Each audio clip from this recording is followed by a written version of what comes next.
Yo, what's poppin', everybody? Welcome back to the podcast, another episode of Caffeine and Green with your man, Conor Cardenas. And before we get into it, like normal, I want to make sure that you guys are heading over to www.caffeineandgreenroasting.com.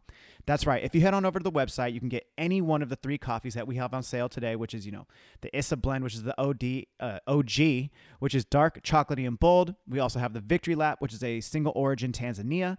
And we also have the newest addition to the bunch. It's the Morning Sesh coffee, which is a single origin Colombia that is a collaboration with Shieldless Skateboard Mag. That's right, guys. And if you head on over, you can also check out any of our jackets, our hoodies, our shirts, and of course, the newest Sugar Skull coffee mug that we just released. So, guys, make sure for all your caffeine and green needs, you head on over to caffeineandgreenroasting.com today. And also, if you wanted to try any of the coffees that I've been roasting up, head on over to Steel Mill Coffee in Oceanside, California. That's right. We're doing the Spro, and we're doing all the other amazing drinks that we're offering up at Steel Mill in Oceanside. And if you head in today, you can definitely see any of the most wonderful people that I love so much. And, of course, I'm talking about Giles, Anna, Little C, Shay, and, of course, Riley. That's right, guys. If you're ever in Oceanside and need a great cup of coffee, head on in to Steel Mill Coffee today. All right. My guests today are no strangers to the podcast. And of course, I'm talking about, it's the return of the Sprocast. That's right. We're talking Jay Freedman and Siri Simran Khalsa. Siri Simran Khalsa, if you guys don't know, she is the director of coffee for Lofty here in San Diego, which is a very successful coffee brand. They have, I think, 5 or 6 locations. And also the return of Jay Freedman, Big J. That's right. You might know him that way. He's an amazing staple at Hawthorn Coffee and a roaster for Compa coffee roasters. That's right. I loved having my homies come back on. Every time they're on, it's just amazing. The conversations always flow really nice, and I just love having them on because they're some of my best friends here in San Diego. So without further ado, Siri Simran Khalsa, Jay Freedman. This is your time to shine, homies. Let's go. Caffeine and green. It's your boy Connor. What's good? Good. Caffeine and green. And we are live. Jay Freedman and Siri Simran Khalsa, you have returned to Caffeine and Green, guys. Here we are. Here we are. Do you want your mic up a little bit more? Nah, bro. You're good? The motherfucking flesh. Oh, wait. I bring it up like this? Yeah, no, here, let me get that. Here. Oh, damn, bro. I done started myself off on the short foot. Shit, I want to do I that appreciate you. Yeah, just Hello, everybody. Yeah. Oh, damn. That's not it. There we go. Sick. That made it way better. There we Thank go. Damn. We're Sorry about chilling that, now. guys. No, we're good, bro. This is nice. Now It's I a feel good as intro. a now. That I was a feel like nice- it's like a nice icebreaker. Nice little Feeling- intro. Feeling For- comfy. For everybody who doesn't know who you guys are, you guys have been on the show how many times now? A Together, handful. too. Yeah. Together, specifically. Together, we've been on twice. 2 or 3 times. Mm-hmm. And at least, 3. I think 3 times. And then separate. Mm-hmm. And then also separate. Yeah, damn. You guys have been on the show a lot. But that's also why I was so excited about you guys coming today. Especially, post-ish pandemic. Posty. Is it On our way out. on our way out of the pandemic? Mm-hmm. Is that like halfway? We're almost there, light at the end of the tunnel. But we're doing it in person together again. And guys, I'm so excited. And we're drinking, and I want to get a little toasty tonight. I'm not gonna lie. I'm fucking down. Dude, yeah. I saved that for special occasions. So Same. hell yeah. Cheers. Cheers. guys. Cheers. Salute to That. Caffeine and Green. Dude. Thank you, guys. Cheers. I made them kind of stiff, but they taste alright. Honestly, Yeah, it's chef. nice because No, I it's think delicious. that ginger beer, it can be kind of sweet. Yeah. So you gotta It's a little put a syrupy. little just little extra kick. just a little. Here, let me just put Just a this little. that one. Boom. Dude, guys, the reason I wanted to have you on, other than just seeing you amazing people, I see Jake pretty consistently. You come by multiple times a week. Yeah, I go to Hawthorn's, my coffee shop that I go to down the street. Shouts out you. Why? My rent is brought to you by customers like you. Dude, that's Thank what's you. poppin', G. Like, yo, I love it. The regs. Well, I like their coffee though too. So I it's like appreciate it's that. important, you know. I think it's I don't have a coffee shop in the area myself, and Steel Mill's in Oceanside. So it's like if I'm gonna go, I had to I love Tyler. He's amazing. But I had an internal battle the other day because on Sunday I was like, I'm not working. I'm chilling. Where am I going to get an espresso shot today? I was like, do not go to Hawthorn. You go there too much. You need to don't get caught in the thing. Go somewhere else. It's okay, I'll go to Tired Eyes. And then the thought, I was doing this thing, walking back. Damn it. I was like, I just want to go to Hawthorn. I was like, no, go to Tired Eyes. And I was like, I don't want to go to Tired Eyes. Is it a location thing? I was about Yeah, to say, to 'cause give it's listeners just down the context, street. the Yeah. only I think that's such a vital difference that we have such a leg up on, and I've been preaching this so much as of late because there's so many great coffee shops in the pandemic that went down, and some of this shit you can't fucking plan for. What Public Square went through a year ago today, literally today a year ago, the fact that La Mesa got set on fire is something you don't see coming. That was a year ago today, the La Mesa riots? Yes, bro. Whoa. A year ago yesterday.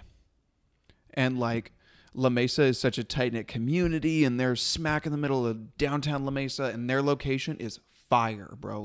No, yeah. To be a coffee shop in San Diego. You're on they're a couple doors down from Swami's. Dude, that's a huge staple in San Diego. Anywhere in San Diego. Amidst many other things. I mean, when I was growing up, downtown La Mesa, my family would drive 20 minutes to go to dinner there.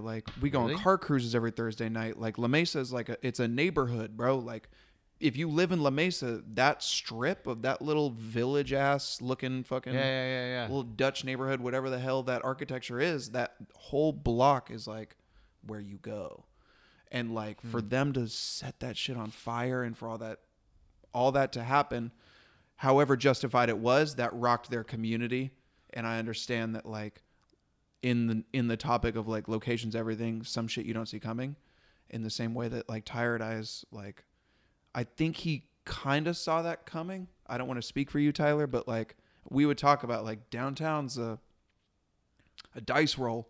Well, with the pandemic, I mean, it changed that entire neighborhood because that was offices are there, conventions happen there, and then here comes a pandy, and there's a pandy. There's no. I have never heard. Stop. Yeah, I'm not. Is this a fucking new thing? Abbreviation pandemic. Honestly, I heard it on a podcast. That was that's the easiest way to shrug off the word pandemic. Just click pandy. Oh shit, dude. And not who's going to offices in that area? Oh, besides who's going to the conventions? clubs, the bars, the hotels, that's all downtown is for Yeah. San Diego. And let alone if any neighborhood in San Diego probably already had a homeless issue, it was East Village, and that fucking multiplied. And talk about a snowball effect. That whole neighborhood got really rocked with that to the point where every time I go to Tired Eyes, something along those lines happen. That being said, I think Tyler's fucking playing his cards really well. He's killing it. But to go off that, I feel very similarly where I've actually started making coffee at home. Yeah. Way more than I've ever have in my life. To the point where it's oh, I want to go somewhere. Even Sunday, I was I'm going to go to a cafe. I have the day off. I have nothing to do. And I was just you know what? I'm just going to make breakfast at home. I'm going to work on this pour over recipe I've been perfecting. And so it's an interesting shift for sure. Cause I do miss heavily switching it up and going to different coffee shops. And maybe that's going to start happening more for me this summer. Do you drink your own coffee though? Or no. Do you just switch? Do you drink other people's coffee? I get a bag and I go through the bag. I have a bag of a Burundi, a honey processed Burundi from Fuzz Coffee. Nice. Sick. Yeah. And then a natural Thai coffee from Mostra.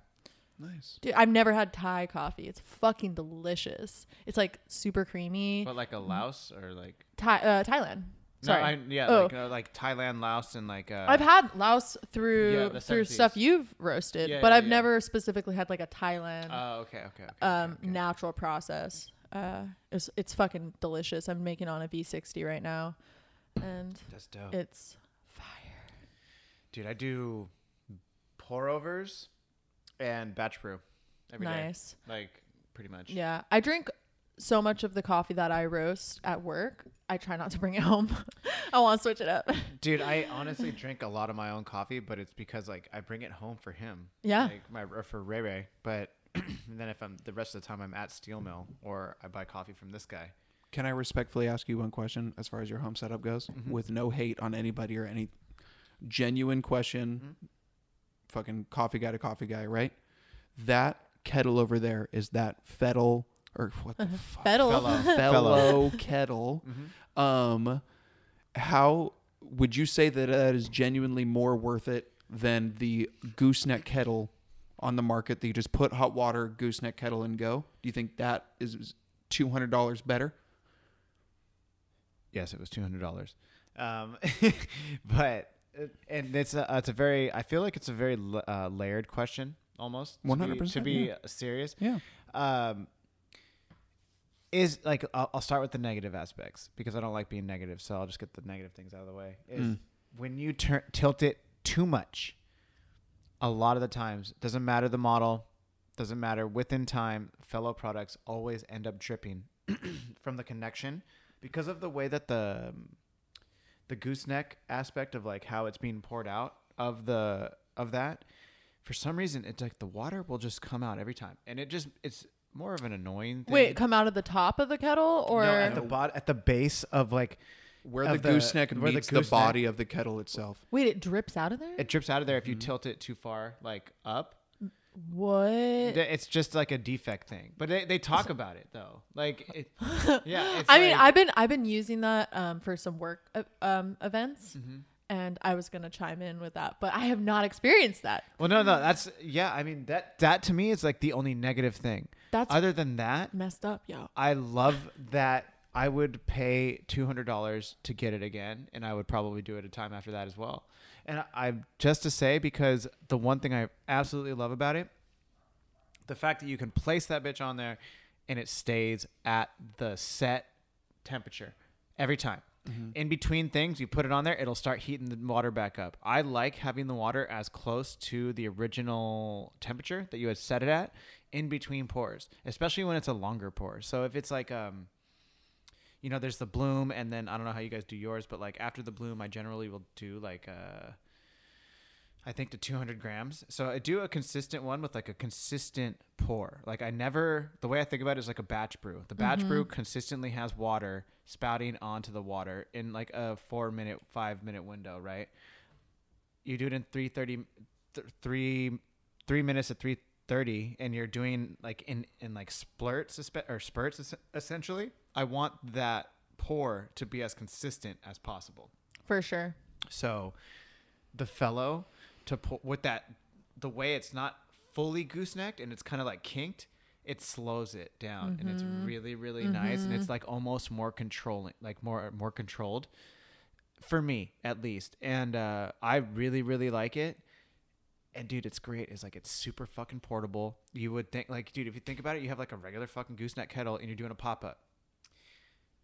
How the fuck are you going to get that thing to get hot without having like a hot tea plate or like some kind of like pop-up grill that's going to do this? Dude, you put your fucking water thing on that and then boom, you're good. Just like you need an outlet with an extension cord, you're good. You can essentially do this out of a generator. So it's like, yo, in my eyes, worth every fucking penny.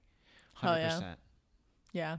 I would the holding the temperature is really nice. Like right now at home, I have like a Hario electric kettle and it's just on off, and literally my process, because I agree, I like my water to be just off boiling, like just as hot as possible essentially. And what I'll do is I'll turn it on and off, like it'll turn off and I'll turn it on if I'm like doing something in between, just like keep it to that boiling point, where that is such a nice feature, just being able to hold it. That's definitely my highlight of that. It's always been my favorite part, even when it was like at 7 Seas, because that was the first time I'd ever seen it. And we got it, and I was just like, and it, dude, I don't know. Maybe it's in a placebo effect, but to me, like we would do events when I first started doing like traveling events, we would have the Hario one on off, and it's like, okay, the coffee tasted okay, but you could always be like, oh, when we had it at the shop, it's so much better. It's that kind of thing. But then you start doing the pour overs with the fellow, and even when you're doing traveling events, like, yo, it's like, yo, this tastes mad better, because there could be a considerable drop in the temperature, especially as the kettle gets less and less water in it, the temperature, your thermal mass, the thermal mass is getting less. So it's like, yo, this is fucking buttery. You put you have just a small amount left to get you to your next point with like 45 seconds. It's not going to get you back to the original temp, but it's going to get it higher than it was. And down with that. Right. Like, and it shows in the cup. Again, I don't know. Maybe it's just a personal thing, or like it's a placebo it effect. significantly like shows in the cup. Yeah. Yeah, for sure.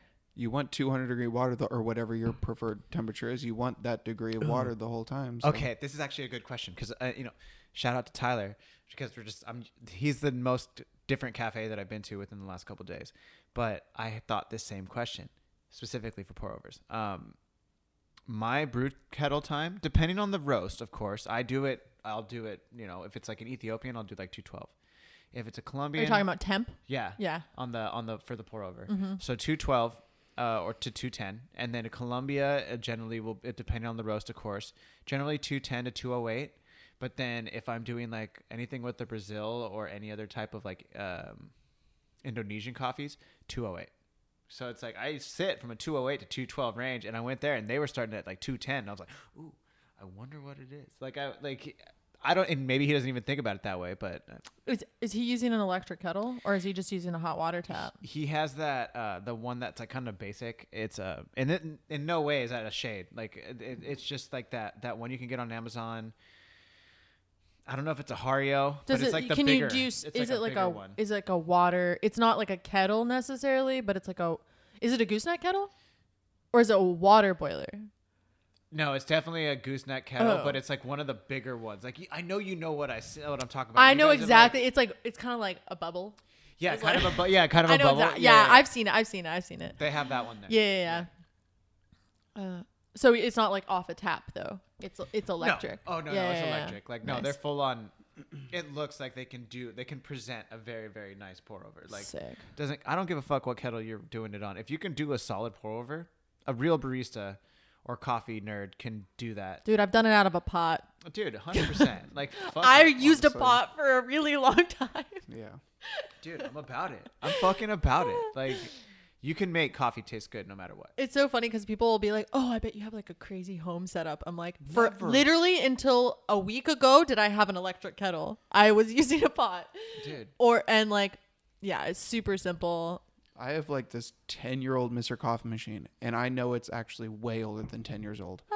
Now that I really Is it like a batch, like a drip? Yeah. Sick. Yeah. Sick. Dude, I just for found all my events. waterway. I do that. Nice. For my batch brews, I will make multiple batch brews, like up to 12, then I pour it in like the Fetco. And the big old craft, yeah. Those little batches are so controllable and consistent. Dude, once you find the perfect grind setting, and then and the ratio. I don't give a fuck. Yeah, and the ratio. I don't give a fuck. Get 3 of those Mr. Coffees. Boom, boom, line boom. it up. Like 4, like what is that? 36 cups of coffee. Boom, right there, and then you pour it in, and people are like, "This is the best coffee ever." It's like, I know. And they're all sitting on hot plates. Dude, no, fuck the hot plate. No, okay, so I won't do the hot plate. Oh, mine's on a hot plate. No. I'm fucking. No. The hot plate comes with the Mr. Coffee. What I'm saying is, after you brew it, put it in a Fetco. Uh-huh. like the fucking thermos. AirPod. Yeah, like the AirPods. Yeah, AirPods or like what are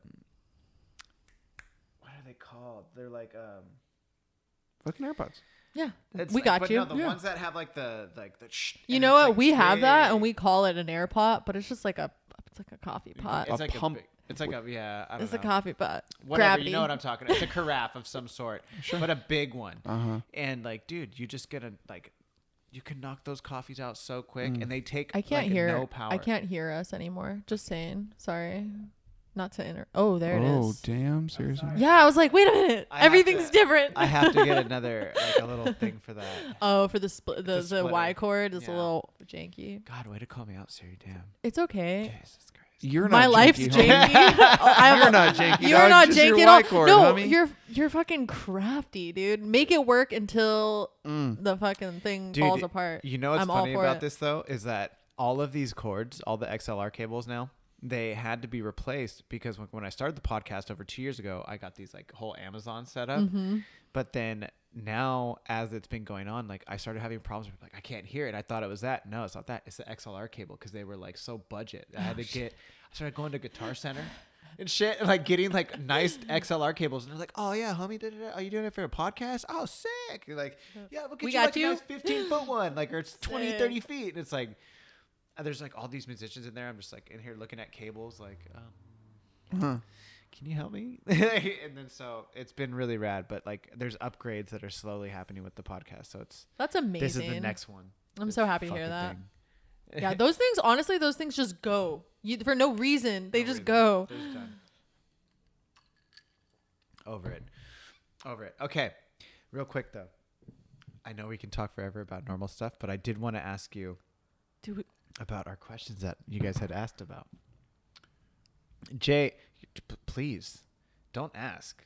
You say don't ask? Don't ask. Light Hey. it up. Light it No, up. no. For man. people who can't see, Jay asked mother- me. For he people looked who at get me. everyone who can't see. My mother did not raise me to walk into somebody's Dude, house and just smoke. You without literally asking, rolled you a know what I mean? joint and like, what were you gonna do? Just look at it the whole time? Oh, motherfucker, you might be like smoking outside. You might be like not in here. But the way you looked at me too, like people can see you. Please. You're like, hey, can I?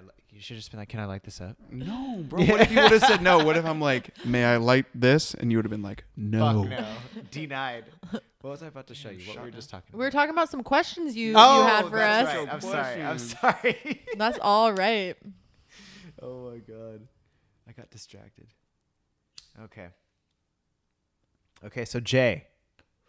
Dude, okay, this is actually really sick. This is wild. I feel like I feel like all the past Caffeine and Greens have been very conversational for us, and I feel like we haven't all hung out in a while. This feels very much like an interview. Well, It's I like, hope it what's does. next? Yeah, well, no, this is like this Hit actually. us. I think this is actually completely to the point because he has been on with Compa Coffee Roasters. Yeah. But this is like my 6th time on your show. Gang. Mm-hmm. Is it? Like- Go ahead now. Think about it. Mm-hmm. I don't know if it's 6, but regardless, okay. Since the last time all of us were on, you were not a roaster yet. True. And one thing I wanted to ask you about was how does it feel? Because like the last time we were on, we were just talking about doing like a coffee event, but we were like, oh me and you were roasters. And then you were like, well, with Hawthorn and blah, blah, blah, blah, blah. And you were talking about like possibly doing Compa, which you had like after the podcast, you were like, hey, we might start roasting and blah, blah, blah, blah, blah. Right. So on and so forth. So for my question to you, sir, since we all were together, us three last, how has becoming a roaster changed your life in coffee? Like, and this is kind of layered because this is the part I want to ask about it. Because before the pandemic, you were actually trying to be like a barback and doing other things, and like you were even talking about maybe possibly leaving coffee, but now you've gotten deeper into coffee instead. And I wanted to know, like, has becoming a roaster helped deepen your love for coffee and wanted you like maybe to make more of a serious career, like life career out of it? And I feel like I'm out of Hotwoods right now, bro. Like, that's a really good question. Props to you, first of all. Thank you. Thanks for the sick pass. What the fuck?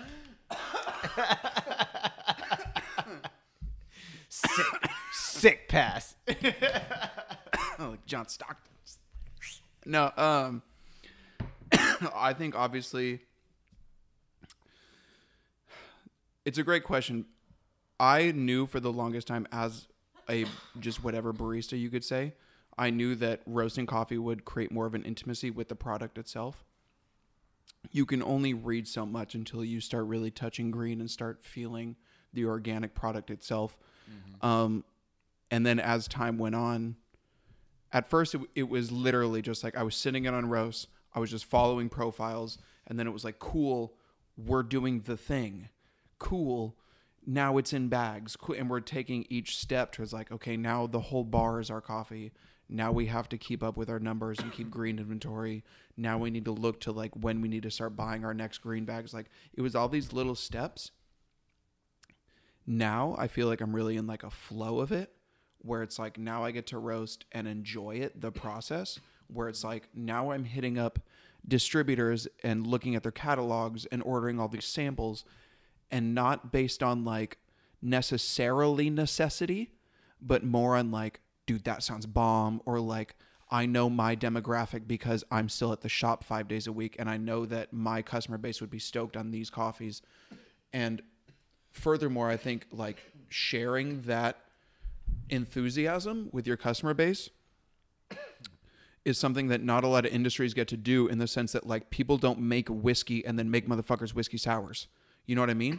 But like these people are coming in for iced vanilla lattes every day, and they're, with all due respect, for some reason asking me about the coffee and being like, can I have a 16-ounce iced vanilla latte with extra vanilla? Oh, by the way, what coffee are you using? And I'm literally there like, it's 70% Brazil and 30% natural Ethiopia, and it's sourced from this co-op and this farm. And like that kind of intimacy and that kind of sharing of knowledge and enthusiasm, I think really translates, as cliche as it sounds, into the cup.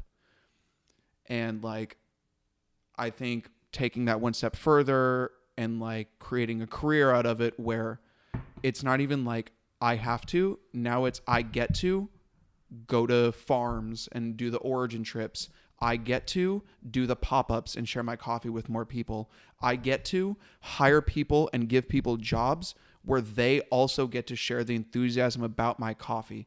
All these things are opportunities that coffee has opened for me, because I just like keep taking on more shit in the, oh shit.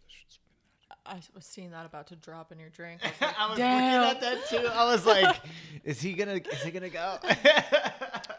I was listening to what you were saying, but I was also enticed by like. No, what you were saying there, Jay, about how like when you're working with the product versus being, if you're getting coffees from another roaster, or just even not as invested into knowing where the coffees at the shop you work for roast. When you know that stuff, the ability to make someone's experience just that much more interactive and that much more like, whoa, that's where my product comes from. Like, oh, you know so much about it, and like now we can all talk about it. Like that, those little interactions and being able to do that is something that I personally have really loved about my time of both going from kind of like production into front of house, and like being able to speak to the product so clearly and to be able to like show your excitement about it to people makes, like, I see it all the time. Like the difference between, oh yeah, it's like, it's our espresso blend and it tastes like this, versus like being like, oh, actually, like these are the farmers, this is the flavor profile, we do it because we're trying to create this experience. Like all that shit just elevates that guest experience. And dude, yeah, it's cool to see. Well, they that see you're your passion. Yeah, exactly. Yeah. At the expense of sounding selfish too, maybe at the end of the day, when I am pulling that shot, when I am shaking that ice drink, when I am making that V60, these people came in every day this weekend ordering 4 pour-overs at a time. We only have 2 V60s on bar. Fuck Dude, yeah. well, 4 pour-overs Also, you guys in are general, doing bro. V60 It's now? like, come on now. Oh shit. Good choice. I know. Those are way better than those. Way better. Okay. Yes, we're doing. What's up? Yes, we're doing V60s now. Yes. Okay. That's anyways, awesome. so like maybe, so again, at the expense of sounding selfish, maybe because I am fucking hitting up these distributors and doing the samples and ordering the coffee and then trying to take all these steps, and I'm watching Dylan take all these steps to like order the fucking coffee, and then we get the pallet and we're physically moving the bags in ourselves and we're putting in all this physical labor where like I'll show up at the roastery at 8:30 and Dylan's already weighed out like buckets of coffee and homie's like getting into it. Kevin's over here doing all these bags. The selfish part is maybe at the end of the day I'm putting in more effort into that V60 because I see it all happen.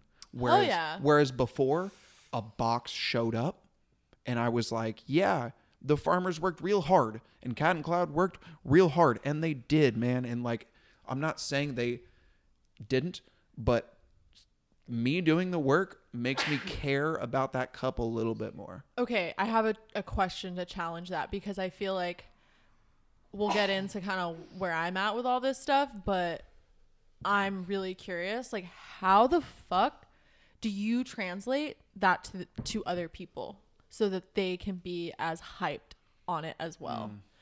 that's like something I'm trying to focus on right now. I think that's like a it's thing of education. Really Dude, wait. challenging. Can I ask? Can I answer? Yeah. Please. Yes. Okay. In my opinion, I think it's very simple, especially to people who don't know coffee. And that this comes speaking from like not knowing your neighborhood, not knowing maybe the demographic.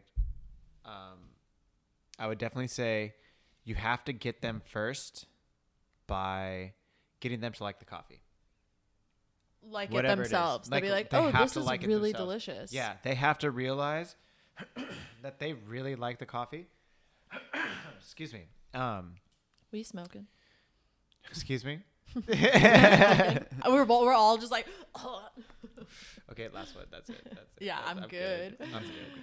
I'm not trying to get too litty. Whoa. I'm already too late. Look at that one. I know. In a little bit. In a little while. What I was going to say is that I think they have to come to the realization that they like the coffee themselves. Once you get them in there for whatever it is, the latte, it's you're enticing the customer, right? And it's not even just the coffee. The coffee is the final piece. Not even the customer though. The people serving it that aren't roasting, because not everyone gets to roast. You're talking about the barista. I'm talking about the baristas. Oh, how to get the baristas to be stoked? Yeah, no. No, guests. Okay, I thought we were talking you about can guests. get the guests stoked. They're coming to give you money. Yeah. No, it's about how, because like for you, Jay, like not everyone gets to roast. We have a really 100%. special relationship with coffee that to me feels like I feel insanely lucky to be able to do this. Up. Like 100. there's a handful of roasters, and how do you get someone who doesn't necessarily get the opportunity to be as hands-on with that product to be able to love it and convey that love to the people coming to have that experience and to pay you money for it? My answer? Go. I think enthusiasm is something you feel, and it's something that's palpable. I don't think it's something you read on a pamphlet, and I don't think it's something you watch on the TV. 100%. I think it's like something that like right now with human connection, especially you can throw fucking COVID and all these numbers into it about like all these humans being apart. Now when they come back together, maybe they'll feel more sympathy and more empathy and things like that. I think like in the cafe when I'm sitting there and I'm like, I'm a coffee director. My entire job, my career is coffee. And I'm one small cog in this huge puzzle piece that is coffee. And we start having all these conversations about where you can go in coffee, and like it's totally up to you, and like you can choose your route, and your route doesn't have to keep you in this cafe. It could take you around the world, and how many people you get to help and all these different things. Like I think showing that enthusiasm and like everybody's motivated by something different, whether it be money. And be like, bro, I'm paying rent off coffee. Like, I get to live alone in San Diego with my dog. That's 100% right. And I'm paying rent because of coffee specifically. Or like, maybe your motivation is the social aspect where you just like talking to people. Like, bro, work in a cafe. Like, there's so many different routes you can take. Sharing that enthusiasm with people, I think, is something that can come across in person. Is that what changed it for you though? Because you were saying that, to go back to what you were saying on how now that you are roasting and now that you're hands-on with the product, that selfish piece of you who's like, how do you, and I think you said that very eloquently actually, of like, you get other people to do it by sharing your enthusiasm and your stoke so that they can move along and learn more. I'll say this in the same sense that like, okay, when I go on bar after I roasted coffee, whatever, on Thursdays, and now it's Sunday or Monday and I'm putting that 3-day-old coffee on and we're dialing in the new V60 and it's a coffee I've really been looking forward to, some natural Ethiopia, and we get that awesome dial and we taste it, and just knowing like I tweaked the profile this way, or like fucking we cracked the code. And like that feeling of like, don't get me wrong, it was so dope when you'd get that box of coffee and be like, God damn, Cat and Cloud cracked the code. Like they did so good. Like they are awesome. Like they did so good. Like I couldn't imagine, like, even to take this a step further, like if I got to go to the farm and talk to the owner of a farm and plan out a crop and be like, bro, why would you want to plant this varietal in this particular acre on this hillside facing this aspect of sunlight. And we like planned out a crop, and I got to plant that crop physically. This is a dream I have that I would like to do someday. I want to go to a farm and plant physically with my own hands a tree. And I can't be there its whole life. I understand that. No. We gotta talk later. We can talk about it now. We'll talk later. But I have an idea for you, dude. Oh my god, I have an idea for the two of you. Dude, but it just came. I'm really trying to get to South America, or Central America, in trying the to next go to- couple months. I would. Hell yeah! I'm trying to go to Peru. I want to go to Costa Rica. Peru would be sick. Dude, I looked at Costa Rica or Guatemala. Like, I have some stuff in the works. Like, dude, That's the where I flight went last there. year. Dude, the flight there is not expensive. No. It's not expensive. I went there last year. Actually, I was thinking about this right before we met up on how I just feel since the pandemic, I haven't had like coffee hangs with coffee people and just like talk coffee. I haven't done that. And right before the shutdown was in Origin, in Guatemala, and in Costa Rica. And I feel like I haven't really been able to share that experience with people. Let's definitely talk about it. Tell me about your trips. Dude, my mom went on a fucking National Geographic trip to Costa Rica. Dude, I was roasting. My mom sends me a fucking photo. She's like, look where I'm at. And I was like, what? And she's like, I'm on a coffee farm in Costa Rica. And I was like, what the fuck? And she's like, yeah, you should come here. I was like, okay, why are you in Costa Rica? How did you not even tell me you were going there? Hello. And then she's like, yeah, I'm on a coffee farm. But sorry. You should hook up with Fernando. He's someone I work with there. And dude. Yeah, I will definitely put you guys in touch. I'm down. He helped plan our whole trip and he's awesome. Shout out to Fernando. Dude. He showed us all around, took us to eat amazing food. Is this in Costa Rica? Yeah. Okay. We went to Terra Zoo and went to a farm called Las Lajas, which Las Lajas? Las Lajas. That's a sick name. When I first started working for Lofty, that was a coffee that we had. So it's since my time roasting, that's been a coffee I've just always had, and it's beautiful. They do these amazing honey processes and natural processes, and we went and cupped their coffees. And did you see the honey process? Yes, I have so many photos to show you of their processing. Can you tell me about it? Yeah, to my understanding, the Chacons, that's the name of the family that runs that farm. Mm-hmm. They are really experimental and put all their craft into these different honey processes. And that being they will put them out on these patios. They'll depulp them, and they have a yellow honey. So is it? And the yellow honey, they will turn more over time versus what they have is their black honey, which is almost closest to a natural. Is it on the parchment you're talking about, or is it yeah, it's depulped, so it's just down to the parchment? Just down to the parchment, and they have different methods, and they have this yellow honey, a red honey, a black honey. I heard about this. Yeah, and then they have this one that's called shoot, why am I forgetting the name? It'll come to me, but it's essentially the black honey is the closest to a natural, where they will agitate it during the drying process less, maybe once through the whole drying process, versus the yellow honey where they're agitating multiple times a day. And when you mean agitating, agitating is not the right word.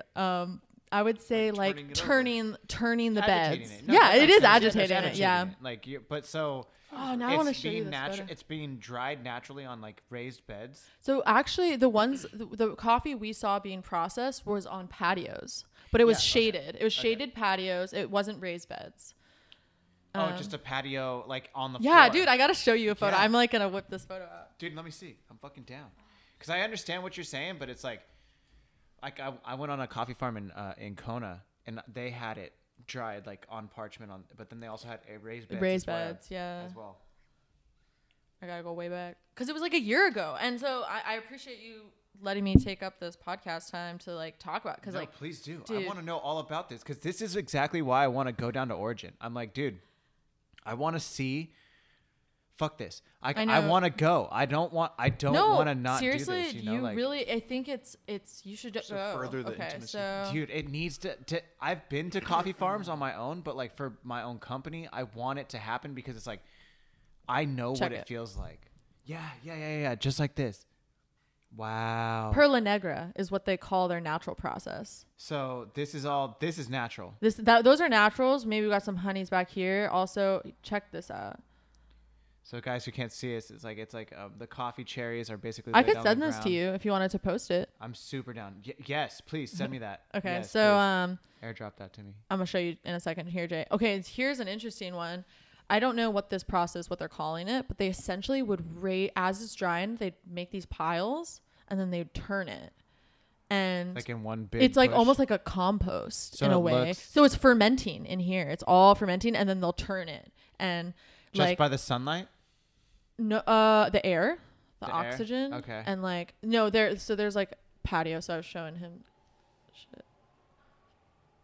God damn. Dude, Yeah. it's so there's epic. naturals and honeys. Yeah. So, I mean, this was just a small part of their drying patio. That was Joey. Yeah. Dude, Joey. Joey's the Yo, shouts out homie. Joey. Yo, Joey's a homie.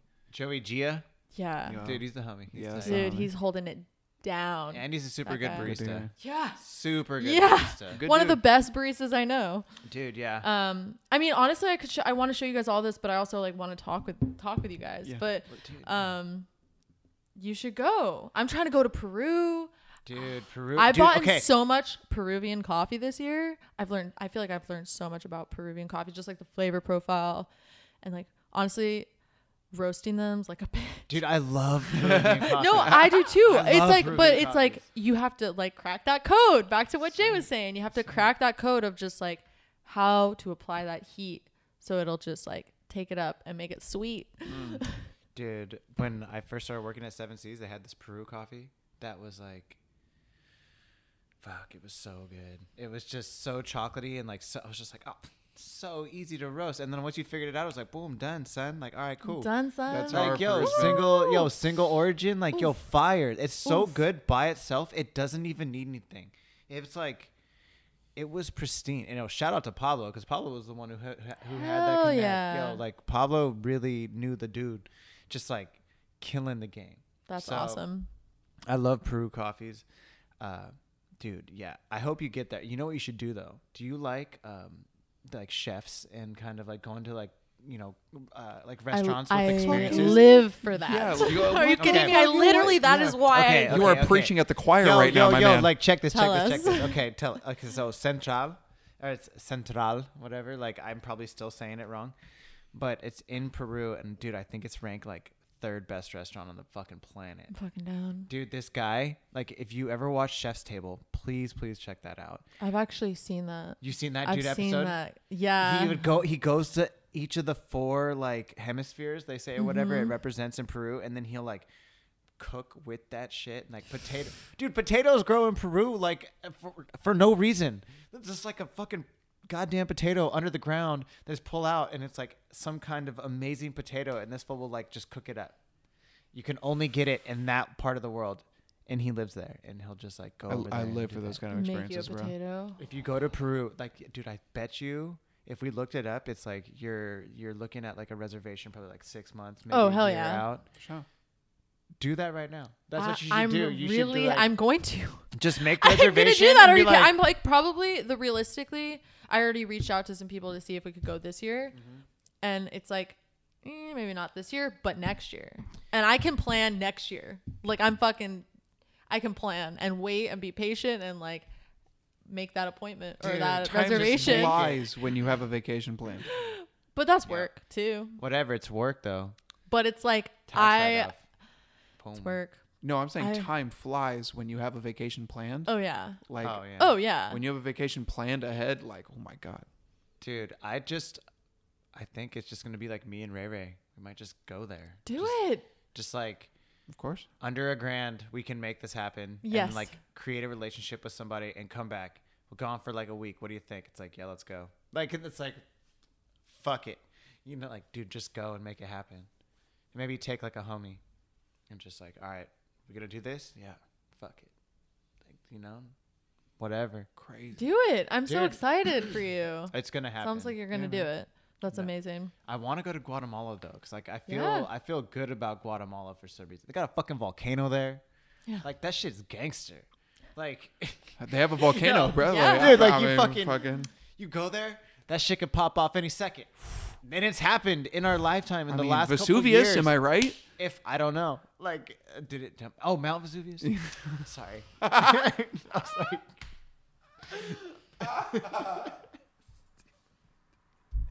yo, my bad. Vesuvius, am I right, my yes, guy? yes, Huh? yes. See, but dude, I don't know. I think it's like there's been some like there's like this Guatemala gold that I had from there once. Oof. Guatemalan coffees. It's so fire. We have a lot of Guatemalan coffees coming in the next couple weeks. I also just ordered Guatemalan coffee Yeah, they're fresh. From Onyx. Just landing. What was that? from Onyx. That's awesome. Dude. Yeah, they have amazing coffees. I've gotten some delicious coffees from them. You bought green coffee from Onyx? This is a common. I know. There's Onyx Coffee Lab in Arkansas, Yeah. which shouts out to them. Holy Jesus shit. Christ. Dude, shout out Jesus to Dakota. Christ. He's the green But buyer, Also, and he's for the sake of this conversation, Okay. Onyx is also a green importer. Onyx Coffee is a separate company that is a Guatemalan coffee importer, right? Is the correct words Yeah. for that? They import some fucking fire ass Guatemalan coffees, and Yeah. yeah, I got some samples and Oh, got yeah. this coffee called Los Angeles. Is the name of the farm? Los Angeles. Yeah, which is like another conversation to have like with the team. We cup the coffees, which was super cool. Like I totally talked with my team. I was like, yo, I got these coffees. Here's the sample roaster. Because I was kind of trying to do a video for the YouTube about it, but I don't know if I'm gonna do it yet. And we're just talking about it.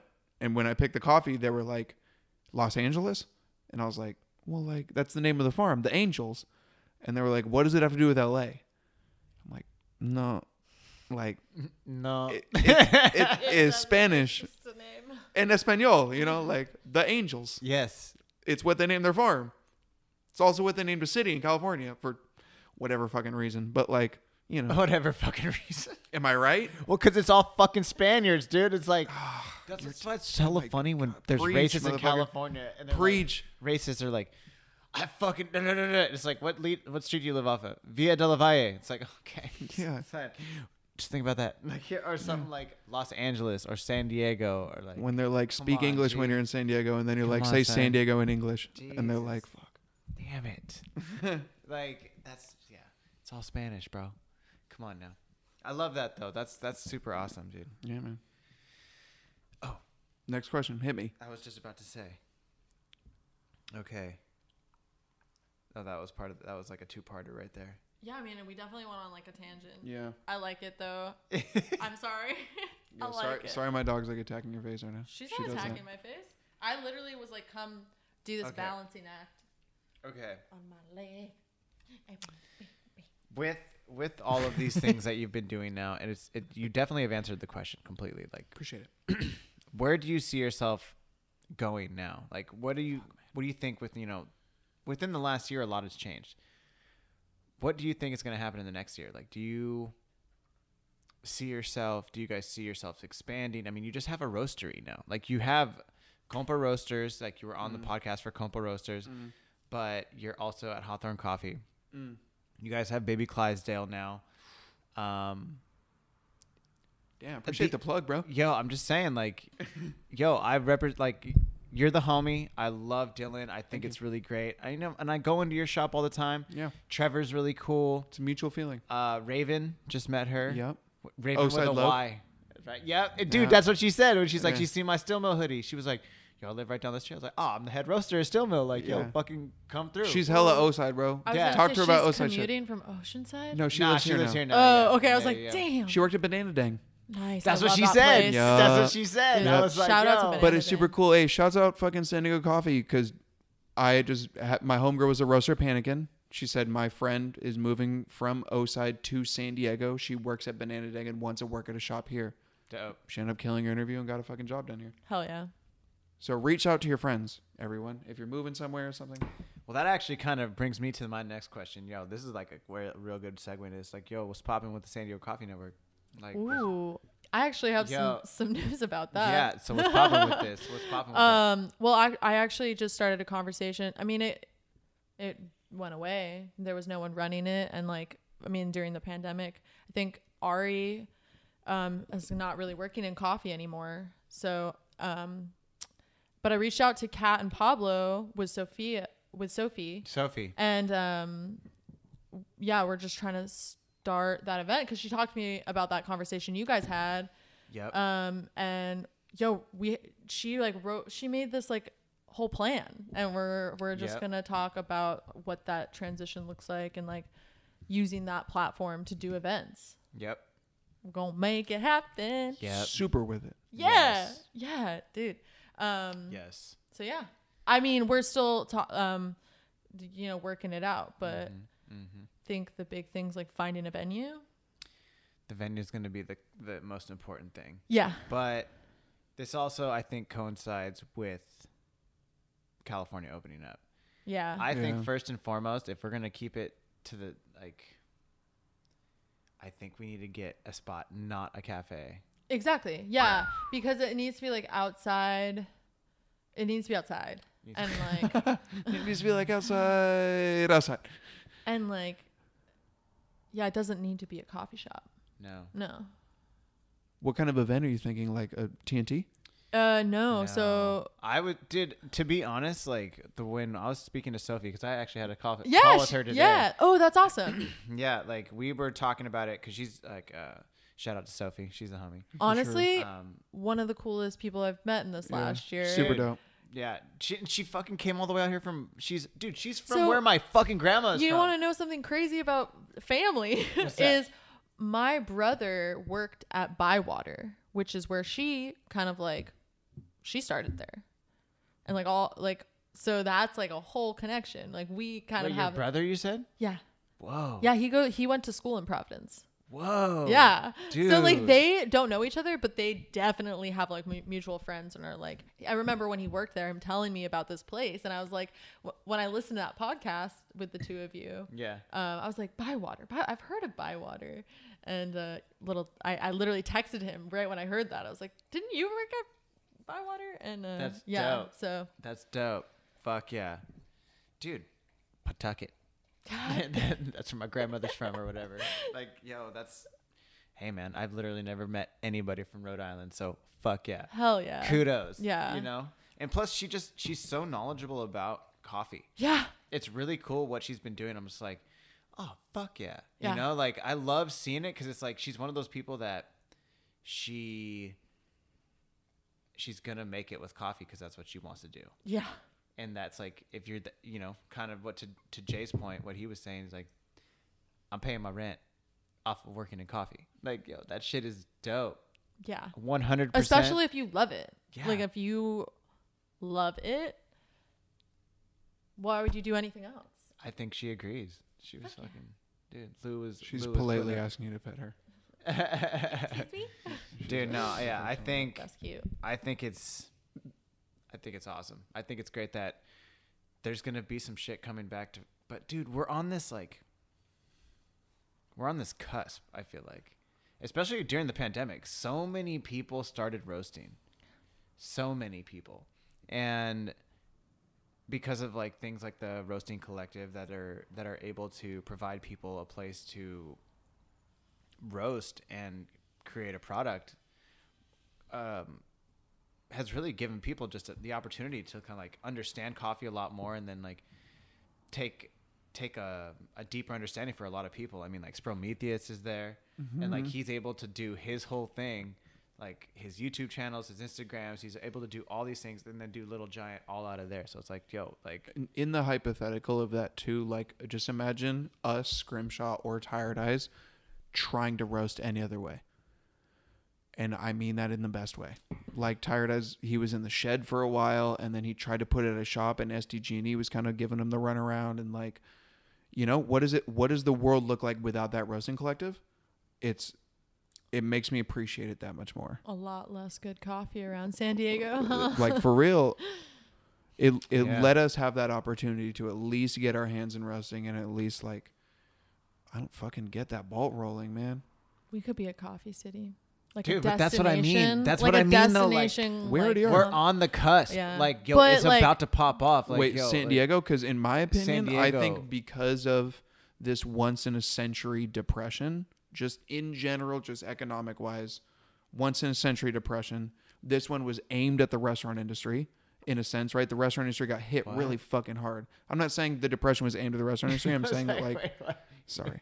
That's not how I meant that. That's not how I meant that. But like the restaurant industry got hit so fucking hard, right? And a lot of people were like, fuck, I wish I could go to restaurants. And all these restaurants closed. And now that people can go out again, and now that restaurants are opening up again, I think there's going to be like, for lack of better terms, a renaissance where like restaurants are fucking opening and there's all these breweries and bars and coffee shops and all these high-end restaurants. Watch the Michelin star pop the fuck off at all these places to go. Recently, the Michelin star, like they give stars to restaurants. They also started releasing recommended lists to go to in cities because there's just so many good fucking restaurants opening. Well, that's what I'm saying is like, dude, this is what I was saying, I think, earlier in the podcast. Or maybe we were just talking about this before the actual podcast. God damn it. I don't know. Regardless, my point is that in San Francisco, sorry, the door is kind of fucked up. In San Francisco already blew up. I was talking about this the other day. Sorry, that's what it was. My point was to this whole thing is like, yo, the San Francisco, LA, they already had their renaissance. They already have gotten there. Like they've reached their coffee potential, if you will. I don't know. Like it's saturated, yeah. And no shade at all. It's just that's what happens when you go to bigger populated cities. San Diego has always been a beer city. Now there's so many good coffee shops. There's so many people taking that leap and kind of just like diving headfirst into roasting and really trying to learn that process. And it's like inspiring because you also, I think it motivates other people around you to get better. Like, oh, okay, these guys are good. Like, oh shit, this is really good. I got to get better. You know, like but you're also appreciating and getting deeper understandings and like amazing, like, I don't know. It's like friendly, like what is it? Like a rising tide raises all ships. Right. You know what I mean? For sure. I think that COVID itself kind of pressed reset on the restaurant industry in a lot of ways, in the sense that like a lot of us had to just take a step back and change our whole dynamic on everything from service to staff to pay, like everything we had to change for COVID. And now as we're opening back up, we're trying to relearn these things as a restaurant. And we saw a lot of shops go under and a lot of restaurants go under. So it's going to be interesting to see how we reopen back up and how everybody else readjusts to all this. I mean, I'm fucking super stoked for what's about to come. Dude, I think this summer is probably going to be the best summer that any of us are going to see. I just said that today to somebody. It's so funny. This weekend was wild. Dude, the weekends are popping off, bro. The weekends are popping. Dude, Memorial Day was popping off. Like, yo, I actually worked behind bar on Memorial Day. Like, where were you at? The Millie? Steel Mill. Oh, that's awesome. Dude, it was like popping until like 3:00. That's awesome. And then at 3:00 it like died, and I was just like cleaning. I was like, oh, this is amazing. It was so nice. I was like, dude, fuck yeah. You know, like the boys are back. Dude, I had a huge roast day yesterday. Did you really? Did you roast for like 9 hours yesterday? I literally roasted for 9 hours. Yes.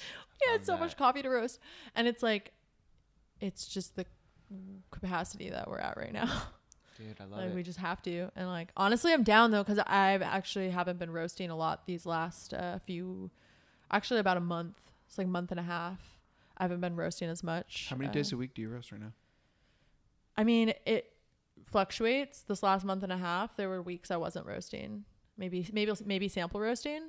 But, and then typically though, in general, we're roasting 3 days, maybe a fourth day. We're like officially starting our fourth day this week. And then, we've like just opened a new cafe. So it's like all hands on deck getting that place set. And Joey's like a wonderful production roaster. And then I'll just like cup all the production roasts and like do QC. Like have those combos of like how we can make it better. And then hell yeah. That's super fun. Dude. Yeah. I fucking love my job. Dude, But it's fuck like way yeah. more than a job. I try to say that because it's like it's work. It's like hard work, but it's not a job. Dude, I get it. Like it's work that you push through, and then it's so rewarding. And It's fire. so Alexa, turn on the living room light. No, Alexa, it's fire in here. dang. You want to turn it off? Alexa, turn off the living room light. Whoa, you got it like that, bro? I like that plant. That's a good plant. Is it real? It's all Ray. Yeah, Yeah. it is real. Dude, he takes his plant super serious. Good. That's good. Give him love. Oh, dude. I like how you said his plant because He's there is only not one. another one in here. He has a bunch of plants in his room, though. Okay. Nice. Yeah. He's like, you need to start doing plants. I'm like, bro, no. I don't have the time for plants right now. Like, I can't even, not even once a week. My garden's popping right now. I bet you have that sweet little patio. I'm a plant guy, bro. I would love to have plants, but like my office, as you see, like my green storage is here. My room is like pretty much just like a bed and like pop up stuff, coffee tables. You could put a plant in there. Like low maintenance. Like, Dude, oh wait, fuck I outta here with the plant. haven't watered that in a month. It's Fuck good though. outta here It's with the good plant. because it's a snake plant. Get a snake plant. That Dude, shit's good. Plants are direct reflection of your affection, my guy. Shut the fuck. What do you even mean with that? What does that Tell me even I'm mean? wrong. No. Tell me I'm wrong. What does that It even doesn't mean? necessarily. I would. What does If that you even give mean? the plant the correct kind of affection that it wants, it returns with beauty. Flowers, fucking, it's healthy.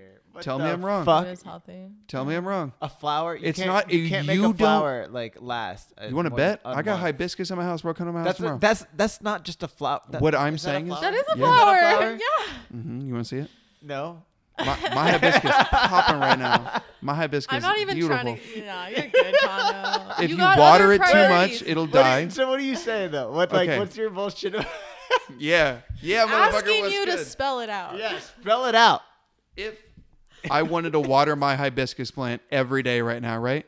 Yes. However much I wanted to water it, it would die because it's too much water.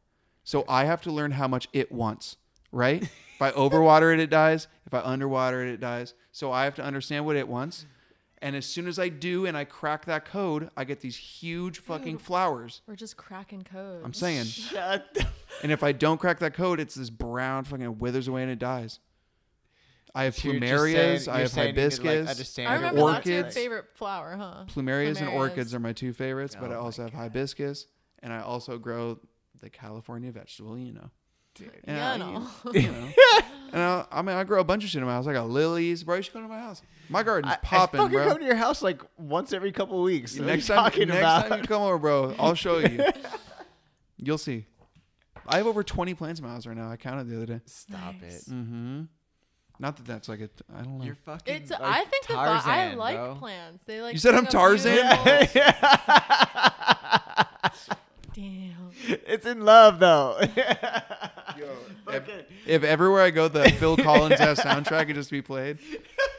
I love the Tarzan soundtrack. So fire, So bro. good. So fire. Oh my god. That's just one of those movies that we have to leave alone. Dude, you know what I mean? stop Like it. animated Tarzan. Stop it. Don't We'll talk just to keep me it at right that. now. I don't need a live action Tarzan. Dude, what about Brendan? Oh, that's George of the Jungle. You could be George of the Jungle too, though. Like George. I'm down. Like Dude, I don't know. You know what I mean? Have you ever seen the Brendan Fraser? Like that one? Yeah. Dude, anything Brendan Fraser Dude, is that like shit was for some tight. reason feels so like not B level, but it just feels like it's done by the CW. You know what I mean? You're just like, what kind of non Warner's Brothers shit is this? Wait.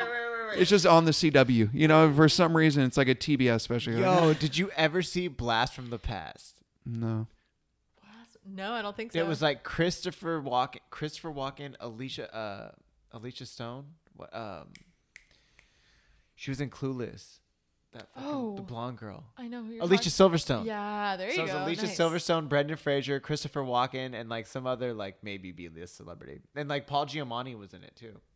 Just another random pull out of a hat. What the? Paul Giamatti, Yo, like, movie is fire, but like it was an A-list celebrity. Brendan Fraser might be like a B-list. He kind of looks weird, but like, it was a good movie. yo, okay, what's that movie where fucking Frankie Muniz dies? Paul Giamatti blue, Big Fat Liar. Oh my God, I fucking love that movie. I I've have never that seen movie. this movie. What is You this? have to watch this movie. This is a classic. Frankie Muniz dies. Paul Giamatti blue, like literally, like a fucking He like dies in In blue. his pool. Yeah, he like fills the pool, but like Paul Giamatti gets out of the pool and his whole face and shit Whole body is bluer than your notebook, bro. Blue, He motherfucker. steals like a script from him. Like a blueberry. Like he's blue, motherfucker. Like a blueberry. I can picture the cover in my head. You know what I mean?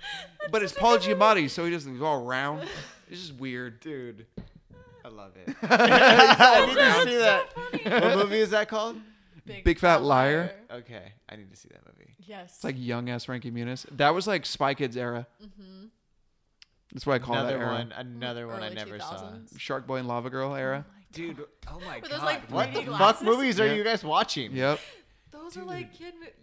Yo, we're younger than you. Yo, I'll date myself and say this. Totally. My 10th birthday, Shrek 2.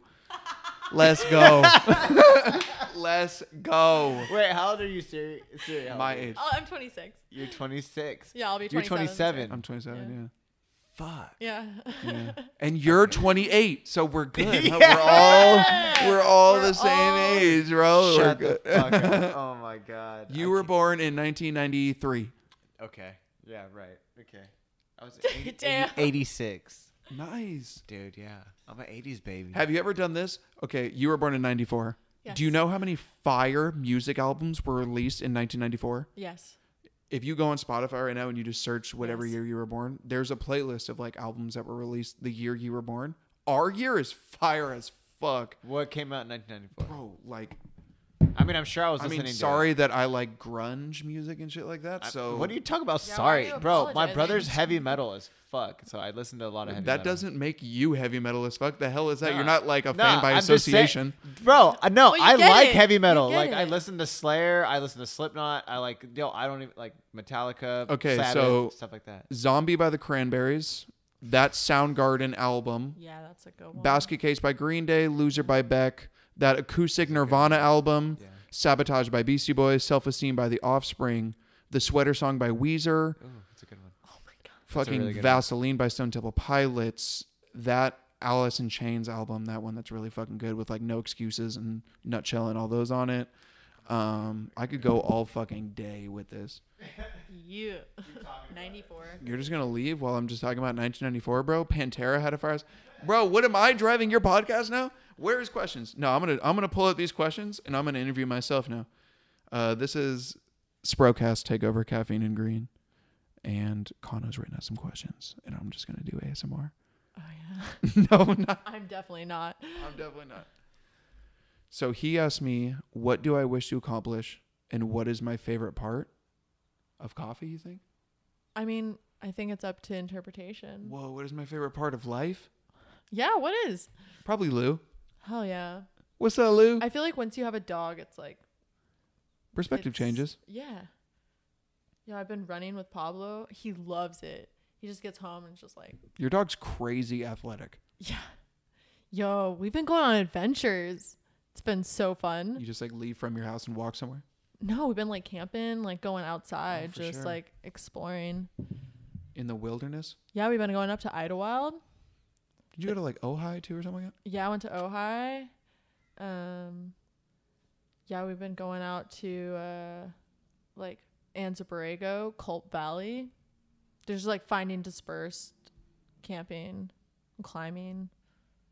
It's so Damn. fun. And dude, the dog, he just loves it. I got him this coat and he just like will run around. I don't know. Dogs in clothing. that? He Dogs. looks so cute in a coat. The vet told me that Lou's got to drop 15 pounds. Yo, she's a chunky monkey. I know. It's my fault. I'm sorry, Lou. I made you chunky. I just love feeding you so much. See, that's that affection shit right there. Okay, I have a question though, because like I have no like I want to feed him what he needs, you know? Uh-huh. I'm not just going to like I've always wondered that when I see like heavy dogs. I'm like that's all your owner just feeding you too much? Is it too much food? Like, can't you just like feed her less? Or is it like a lot of treats? Or could it be health? What if it's too much food and not enough exercise and not the right food? Ooh. Twister. It's a whole thing. Yeah. But like, couldn't you, I feel like if you had a less athletic dog, you could feed them less, right?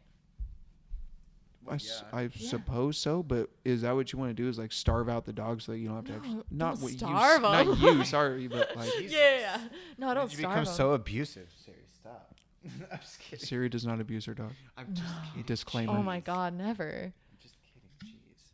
Lou, no whiskey for you. I promise I don't give my dog whiskey. Here. I promise. Hand me your cup. Just pour a little bit in there. Easy there, killer. All right, thank you very much. Perfect.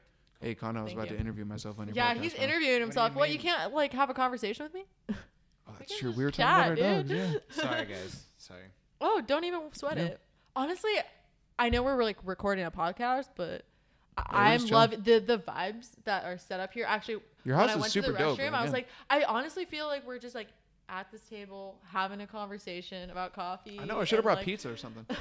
Dude, like, I was like about to order. This feels like a true hang, and I feel like. Have you eaten dinners here? I'm fucking hungry. No, I was planning on eating after this. Most def. Like, I definitely bought food before. Yeah. Because I always mess up because it goes too long and then I don't order food. I'm like, fuck. Yeah. I mean, I ate before this, but I also am going to eat after this because I do that. 100. Yeah. I'm an eater. Yeah. I'm an eater, bro. It's something I've really had to accept lately. Why are you fucking having to like? I'm an eater. Like, dude, for a while I was like, maybe it's body shame or something. It's a conversation I've been having, you know, like what? Yep. What nonsense are you talking about right now? Stop it. I didn't want to eat because I didn't want to be fat. What, bro? Mm-hmm. What are you talking about? Like, for real? I feel like that's a pretty simple statement. No, I didn't want to eat because I didn't want to be fat for a long time because I was immature and my mindset was that way. It's very simple economics in my mind, bro. Would that be considered an eating disorder? Well, I don't want to like blow it out of proportion necessarily, but but didn't you work out though? Yeah, like you'd be lifting weights, bro. You're looking like it's not that I wouldn't eat the whole day, but I wouldn't eat enough. Okay. Wait, like so you just didn't know how much to eat? No, I knew. You knew how much to eat. I purposefully would not eat enough to not get fat. Yeah. Out of fear of, you know, in my mind, what is the inevitable? That you're gonna get fat. Oh yeah. Bro, you don't have to get fat. I seen some dude. My dad is not fat, and he's like 75. Good for your dad, dude. Nah, it's not even saying it like that. It's like, yo, bro. I mean, I feel like you just gotta keep working out. Like I don't 100%. know. No, I don't know. Stay active. Stay active. Like keep you're not gonna get pumping. fat. Yeah, like you don't have to get fat. Like I don't believe in that at all. Like for real. I think you'd be alright. Just keep doing what you're doing, bro. I see you doing like. That's what I'm saying. I cross the bridge where I'm like, boom, like you're doing like body lifts with your body planked out, like straight up, and you're like, what are you talking about? I see your Instagram story, like acting like you know. I just like climbing trees. You'll grab a tree and you're like doing like straight up. I just like climbing body lifts. You know, like bro, you ain't gonna get fat. You got muscles, G. Like come on now, homie. While I appreciate this random pull up to the gas station that I'm getting here, I'm just getting gas up real quick. You strong. This man is Arco. This man is a Shell station. You just pull up, you just get gassed up, and you're like, right, put 40 in the tank. Appreciate it. You look good, G. Thank you very much. I'll tell you that. Like, just like with genetics and with fucking lifestyle and with like everything, I think it's at some point I'll just want to work out less and I'll probably get fatter, and like that is what it is. When I was younger, I thought if I ate less, like that would be the answer. Sure. And then I was like, bro, but eating's fucking tight. It is. It's my favorite thing. Eating's fucking awesome. I love eating.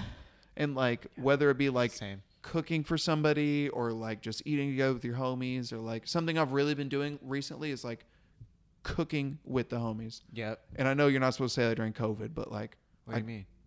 Exactly. Cool. So I've been barbecuing with my homies. And it's been like fucking tight. I didn't have red meat for 5 years. I cooked a steak the other day. That's awesome. Nice. Yeah. It was super cool. It was a lot of fun. Was it like? How did you do it? Talk about it. Tell me about this steak, Slam. No, I want to know. I love cooking. I shouldn't, because I just fucking salt and peppered that shit and I threw it on the barbecue with some charcoal. Like some and cracked pepper? Did you do like fresh ground? Did you do like rock salt? What you doing?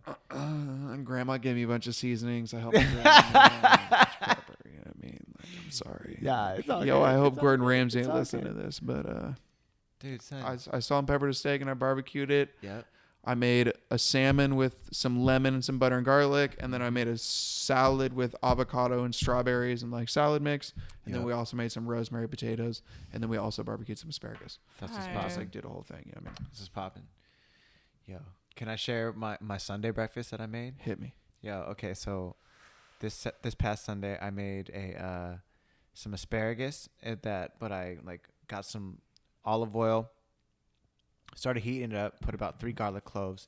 I took I love garlic. like a lemon zest. Like I lemon zested into the pan while it heated up. And then I took about half a lemon, squeezed it in there, and then I took basically like a handful of asparagus and I sauteed them. Dude, asparagus is amazing because you can cook it so it's like tender Dude, and yeah. juicy. You can taste it. It's like coffee where you can kind of like sample it, or like, you know, like post crack development, like those like increments. You can do that with asparagus in real time. You can like kind of taste it, like, oh, it's crunchy, or it's like, oh, it's like kind of soft. And then there's like the super flimsy kind of asparagus. Yeah, I don't like that. Like, you know, like whatever, right? And then so like there's different levels to it, right? So I did that. And then I took it as a base and I put like 4, I made like a couple plates. I portioned out a couple plates. It was like 4 asparagus. And then I took some prosciutto and then I put a poached egg on top of that. With some cracked red pepper. I love poached eggs. Yeah. That sounds amazing. It was really, really fun. I see you making pancakes too. Dude, I love me some pancakes. I made some, and then I made Mickey chocolate Mouse chip pancakes? pancakes. The Mickey Mouse pancakes. Were I made fire, bro. I made the chocolate chip pancakes. But That made me want pancakes. I saw that. I was like, I want pancakes. dude, I almost went somewhere. I was like, where can I get pancakes you right could now? just come over to the house. Yeah, we should. Dude, make- let me literally- know. Hit me I up. literally- Yo, Sundays. pancake Yo, breakfast would be sick. Sunday breakfast. Yo. Sunday breakfast. Every Pancake Sunday, party. every Sunday I make Oh breakfast. shit. Every Sunday, every Caffeine and Green listener, just pull up to Kano's house and Yo. just. I'm I'm telling gonna you, hit you up. I'm trying. I literally, True. dude. It's usually like a brunch. So like between yeah. 10 to usually I start cooking at 9:30 and I'm literally cooking for myself. That's the perfect time. It's me and Cannibal and we fucking hang out and like Is Cannibal the dog? Yeah, Dog, that's yeah. The dog's name? Cannibal, yeah. Damn, that's fucked up, Oh, bro. the Who one? do you eat, homie? Yeah, dude, he's the homie. Who do you eat, dog? He ain't eat nobody. He's kind of dumb, like, but he's the best. Kind of dumb. Dude, like he is. but, Cannibal like, is one of those names you earn. You know what I dude, mean? Dude, he'd look you to death before he ever hurt you, bro. He just like that Nom, nom, fool. nom, nom. Oh my god, he like Just name somebody Cannibal. bro. When we were doing the collaboration bag, the morning sesh for Caffeine and Green, I took him one day, dude. Went so hungover. We went to bed like, or I don't know. I went to bed. I came home from partying at like 2 a.m. I got up at like 6 or some shit. I was like, ugh. Then I had to go to the skate park and I skated until noon. Like just like I didn't have no beers. I went straight just hungover to water and coffee. And it was like, God damn. And then we were skating around warming up at the skate park and Cannibal was like he would stop. He would stop at like the jump offs. And I was like, cool, he's fine.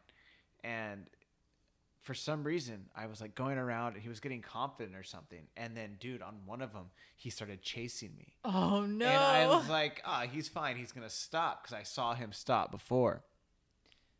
Dude, I fucking dropped in and I just felt it. I was like, I feel like he's chasing me. And like I turned around and I looked and he just, he like chucked it. And this fool is like 10 years old. He has some busted ass legs. He's a French bulldog. He's a boxer pit the mix. black Oh, dog. that the other black and white dog. Yeah, the dog that I hang with on Sundays. I was about to say, not this. No, not this guy. No, not the Frenchie. Like the big guy. He's 82 pounds. Like his like, he has like some arthritis and some bad back fusions and stuff. And he just hucked it. And I turned around and I was expecting to just hear like, or something. He just hopped up and just started running towards me, like big ass smile on his face. And I was just like, you fucking dummy. Like, dude, what the fuck? You know? Like, but so it's just me and him. It's just me and him that hang out, and I'll make breakfast. And it's like, dude, anybody who wants to come, I'm 100% come and get some pancakes. I'm probably gonna do blueberry next week. I'll bring some coffee. Dude, I'm fucking down. Hell yeah. I also, depending on the day, I was thinking next week I was gonna do like maybe like a more poached eggs, but maybe do like a hollandaise sauce. So I was thinking more like ham and like English muffins. So more like what is that? What is that called? Eggs Benedict. Thank you. I was thinking more something like that, maybe. Yum. That sounds delicious. It's gonna be egg based. Yeah. That's a good way to start the day. As it should be. Dude, I love making breakfast in the mornings, and just taking my time. I usually like smoke a bowl or something. You what? Smoke a bowl. Oh, okay.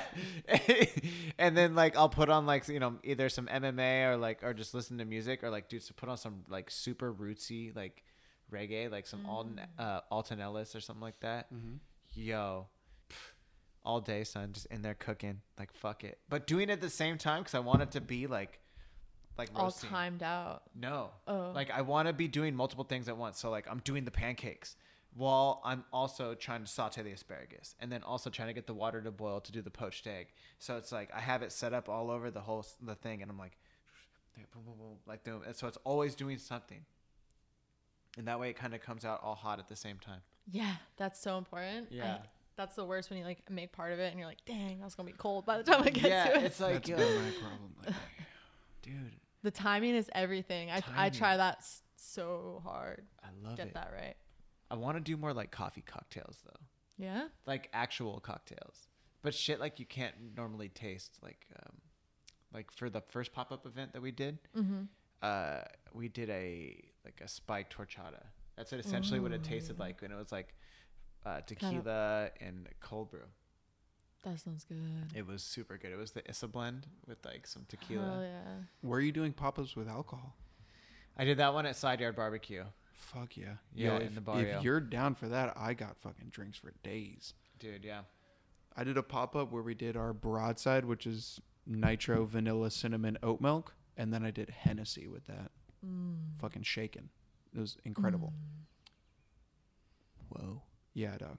Dude. Literally at a skate contest hip-hop show that my homie put on. Skate contest hip-hop show. Mm-hmm. I mean, if we do a pop-up, we should just... Dude, I'm going to be doing... Let me know. I'm going to be doing it. I'm going to do my own event here. I'm going to do a blowout sale for everybody listening. I'm going to do a blowout sale, I think sometime in June. Well, today's June, actually. Mm-hmm. This month.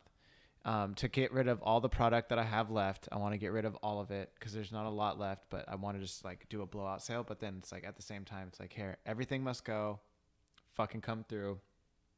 And I was honestly thinking of like, I don't know, just going down to the park or something like that over there and just like maybe get a generator, make some pour overs, like until people just be like, hey, let's blow it up. But if you guys want to come and like sell some product or whatever too. Oh yeah. That'd be like something. Or like I'm going to find somewhere to do it, but I want to make it more of like a thing, like because there's going to be coffee involved. Hell yeah. Oh yeah. That's awesome. It's going to be sick. I don't know what I'm going to do yet though. Got to figure it out. Plan it out. Dude, it'll happen. But you can just pop up at skate parks, right? I think so, yeah. To sell shit? I'm mean, making coffee. Yeah. Oh, if you're just making coffee. Or are you trying to sell bags? No, too? no. I want to do like a legit. No, I'm gonna sell like blowout sale, like like a factory sale. You're selling shit. No, it's fine, bro. Yeah, don't even worry about it. Because I got this. I got everything that I need, so it's like I'm not worried about it. It's just like once you actually get the thing, you just tell the health department where you're gonna be, and it's like, oh, here, I'm gonna do like a retail sale today. Hell yeah. Yeah, do your thing, Pippin. Yeah. Fuck yeah. Dude, okay, Siri, I wanted to ask you about Brand Dog. Oh, yeah. What's it been like working with Brandon? Yo, how do you guys know? I mean, I know you guys know each other through skating and stuff, but like, I kind of like, I reached out to you early. Mm-hmm. Remember when I texted you? I told him about how you hit me up. Oh, really? Yeah. I was like, he came into the shop shortly after that. Uh-huh. And I was like, yo, Brandon, or Brandog, and he was like, "Yo, what's up?" And I was like, "What's your last name?" He was like, "Cortez." I was like, "Okay." I was like, "Yeah, my friend Siri Simran reached out to me about you." And I was like, I told her I didn't know your last name, and the only Brandon I knew who come to fucking Steel Mill is Brand Dog. Yeah, so I looked him up right away. I was like, I'm pretty sure that's him. There's no Yeah. other Brandons that go there. So I was like, he's a fucking really cool guy, and he wants to learn about coffee a lot. Like, it's funny is that like I've talked to you about Leov before, but like Leov and I went up there when Steel Mill was kind of making more of a push towards like more of a specialty aspect. Yeah.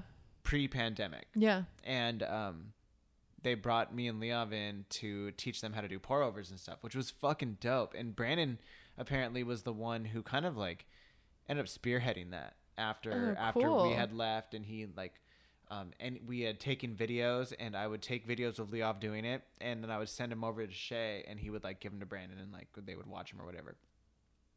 So it was actually really cool that he was the one who was kind of taking that on and like embracing it. So that's why when you hit me up about him, I was like, oh yeah, he's a chill homie. Yeah. You know, but that's as much as I know about him. I honestly, it's not like you worked with him or anything like that. I didn't work with him, but I might have skated with him a couple times. I'm not 100% sure, but most likely I have. Like, yeah, whether it's like through the House of Vista or any of the other North County homies that are up there. I mean, everybody who comes to the shop skates for the most part. Yeah. Like, for the most part. Yeah. So he's been great. Honestly, I love my team right now. Everyone's awesome. And like I wonder if you ask them about me, like it's all about the details. So I'm on top of all the little details. You know, we can just always be better. Like tomorrow, like 100%. we missed these things, but like here's the plan to like make it better. So we're just constantly making those plans, and like having those conversations. We have like a text thread, honestly. But my team is great. It's Jason, Miguel, Brandon, and Joey, and I just like working with all of them. Such a pleasure, because like. Everyone wants to do a good job, and like we all just like talk about what that looks like when we have all those details a little more dialed in, and like we're all down to do the work. Everyone's so hardworking. Like yesterday with Jason, we worked collective. Like we probably worked like a 12-hour day, just about, and like good attitude like to the end. And with Brandon, he's new and he's catching on so quickly, and his attitude's so awesome. But like our so far, like it's very much like we're working together.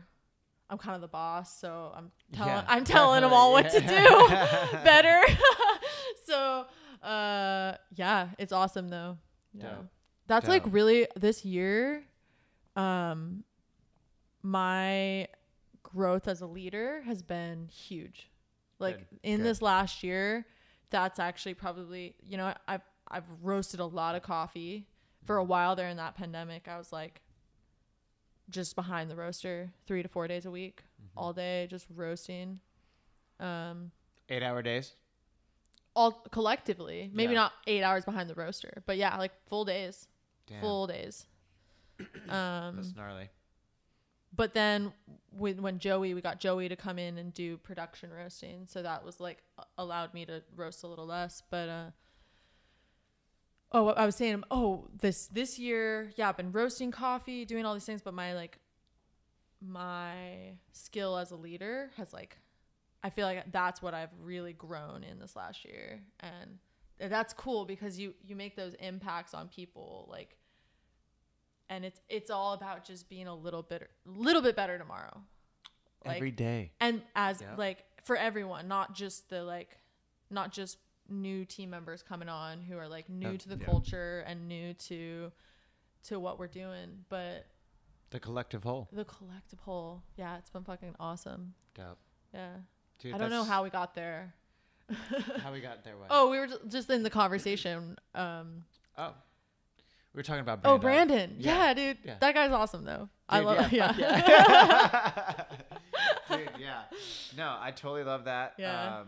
I think really his attitude's so great. Like, I think we just like our synergy's good. Where like I try to work with like a really positive attitude always, like blasting good music, just like talking Always. about how good the day is and like how bomb this coffee is and how this could be better and all these things.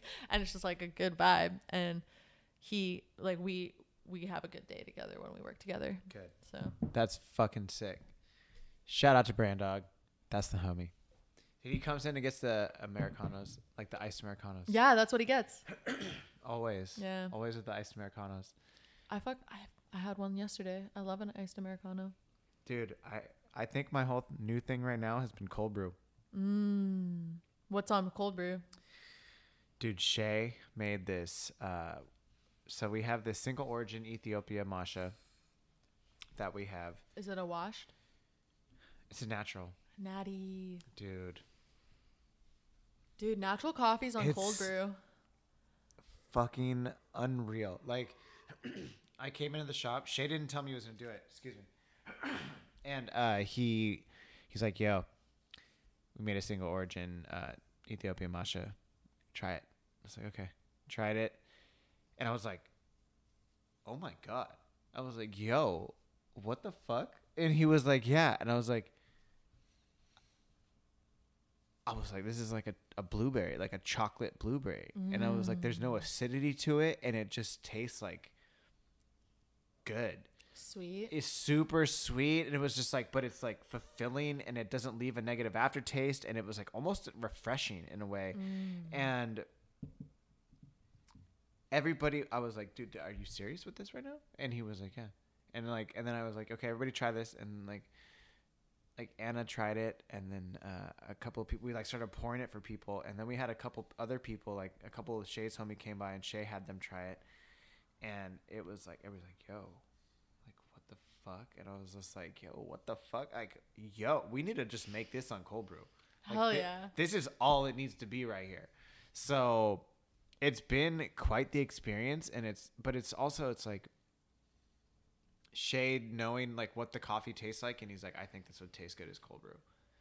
And it's just like, cool, man. You know, like I have no control over that. He did that all on his own. You got it. And it's like, it's just cool to see somebody like elevate my coffee. Like this is what I touched, and this is what I was able to give you, and you took what I gave you and got to elevate it to another level that I couldn't do.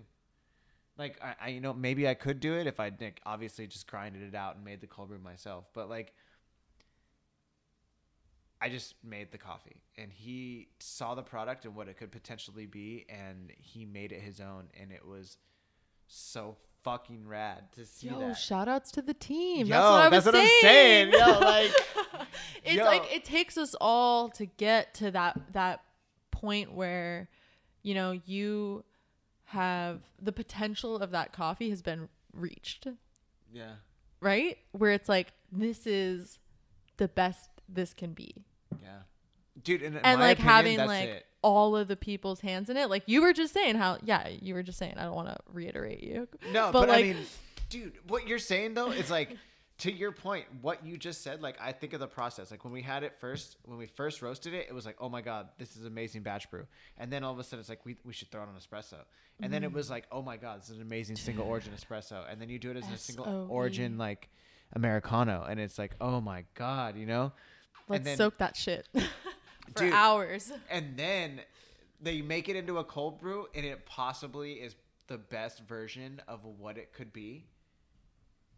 Fuck yeah. Like you've gone through all the stages, and the best way it shined was as the cold brew. It's like, dope. You know, like we got there. And like and again, Shay just being the fucking cold brew guy to like figure it out and to do his thing and just like make it shine and, you know, do the ratios and do these things that are just like so simple and easy, but you know, you just have the touch. Like, you know, when you have that love and that passion and that conviction for like, you know, for the craft, you know, and you just make it happen just regardless. And it's like, fuck. You're like, and then you give it to people and people are like, yo, what the fuck? Like, that's it. Crack Like, the code. You crack the fucking code. That's what this episode should be called. Cracking the code. Cracking the code. Special meter, way up. Like, you know what I'm saying? Like, yo, that Tony Hawk Pro Skater type shit. You can't do special tricks until your special meter's up. Dude, bro. until your special meter is up. But it's also, this is one thing I think, and I would love to hear your guys' feedback on this, because I've been talking about this a lot recently, because I feel like I'm always questioning myself, always. Mm-hmm. Whether it's for my own betterment, or to maybe like some imposter syndrome, or just some shit sometimes. But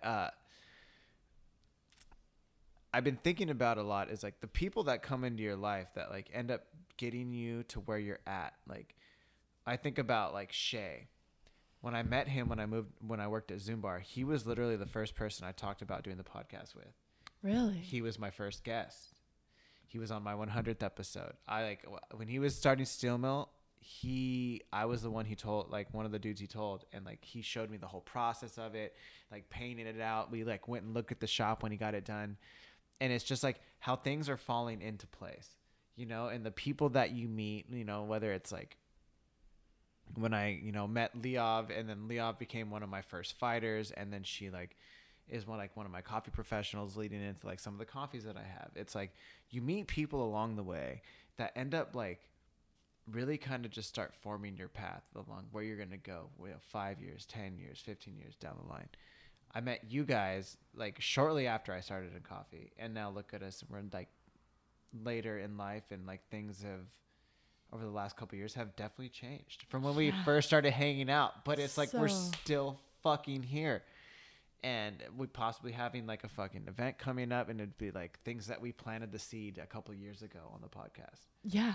You know what I mean? Yeah. And it's like, I don't know. I'm starting to think of it. It's like, maybe this is all just kind of working out because you're just following the things that you love to do, because it's like, there's so much emotion behind what you're saying that you're putting it into reality that like later in life, like, you're planting the seed, and the more and more you think about it, and the more and more you think of it, like, yo, I want to like go to this origin trip and do it with the homies and do these things, or like I want to roast this coffee, and I want to open these cafes, and I want to do this.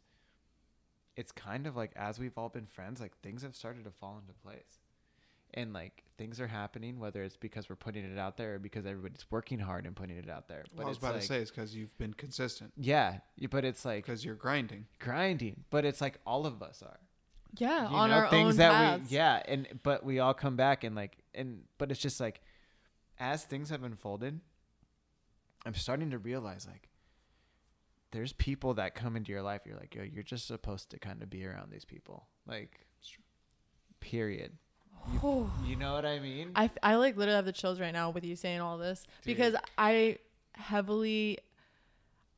was just thinking, so off of what you're saying, what I'm hearing is like the path to like quote unquote a happy life, I think that's like, isn't that the goal that most people are like trying to find?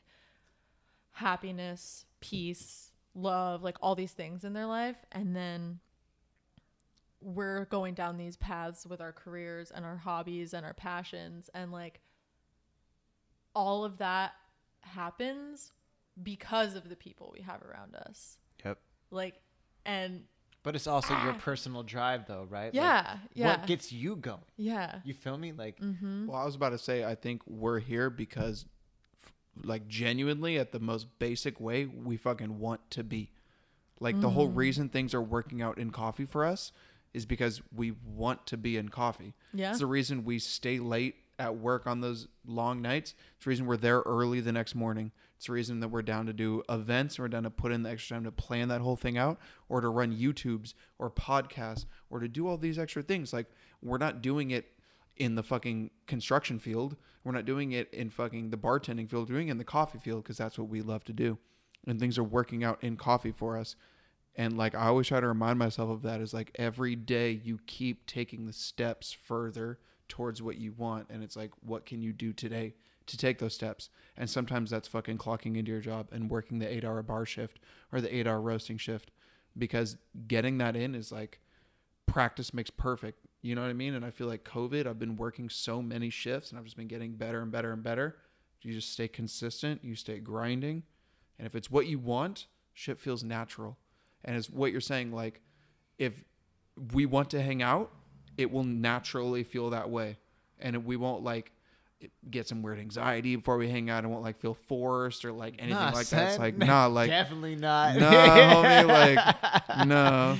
Nah, son, never. Yeah, you know what I mean? Like, shit feels natural that way. And I think for once in my life, I'm really trying to focus on that, is, like, what feels so natural that it feels so effortless to go and do those things.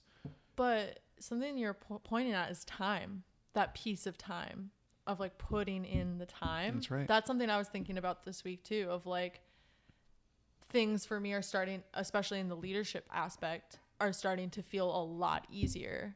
And I was like, it's because of how much time I've put into it, and, like, the times I've fucked up and had really bad communication, and someone's feelings got hurt, or, like, something happened, but then you just get a little bit better. And the time for me, I'm coming to realize it's just, like, one of the bigger parts of it. Mm-hmm.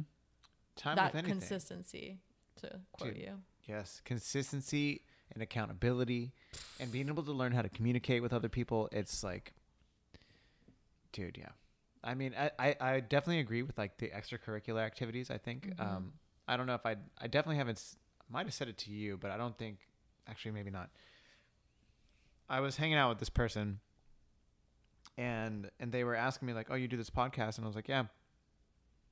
Like, do you get money? Do you get paid for it? And I was like, nah. They're like, well, why do you do it? I was like, dude, to be honest, everything I've been doing has kind of come out of the podcast, to be 100% honest with you. I was like, I did it as my own side hustle, and then as it grew out of this, it, like, grew into the roasting company, and then also, like, you know, Shay, again, going back to Shay, and the communication and these things that I've learned about, like, people and growing in communication and having conversations with people. Like, I've been able to grow and do things because of the connections that I have, and, like, I will stay after and do late things to do this as well. Yeah, bro, you're like the Joe Rogan of San Diego coffee. Well, dude, shut the fuck up. Okay, no, wait. I was gonna say, well, like, the only reason I stopped there for a second, because I was gonna say, Sophie found out about me because of the podcast. That's tight. And it's like, and then she found out I roasted and did all these other things. Jeff Rambo from Storymakers, same thing. And it's like, to start to have people kind of identify me because of the podcast, like, yo, what the fuck? Like, that's kind of crazy. You've been putting in the fucking work. But at the same time, it's like, I really, dude, I never want to ever feel like it's like people can't ever, like, come talk to me or whatever. Because it's like, dude, when Sophie reached out to me the first time, she told me how, she said the Compa and Hawthorn guys had told her that, like, you should check me out or something like that. And then she said the following day, she was, like, talking to Jeff from Storymakers for something. I don't want to misquote it because I don't remember what it was exactly, but they were talking of some sort, and he basically, like, referenced the podcast or something.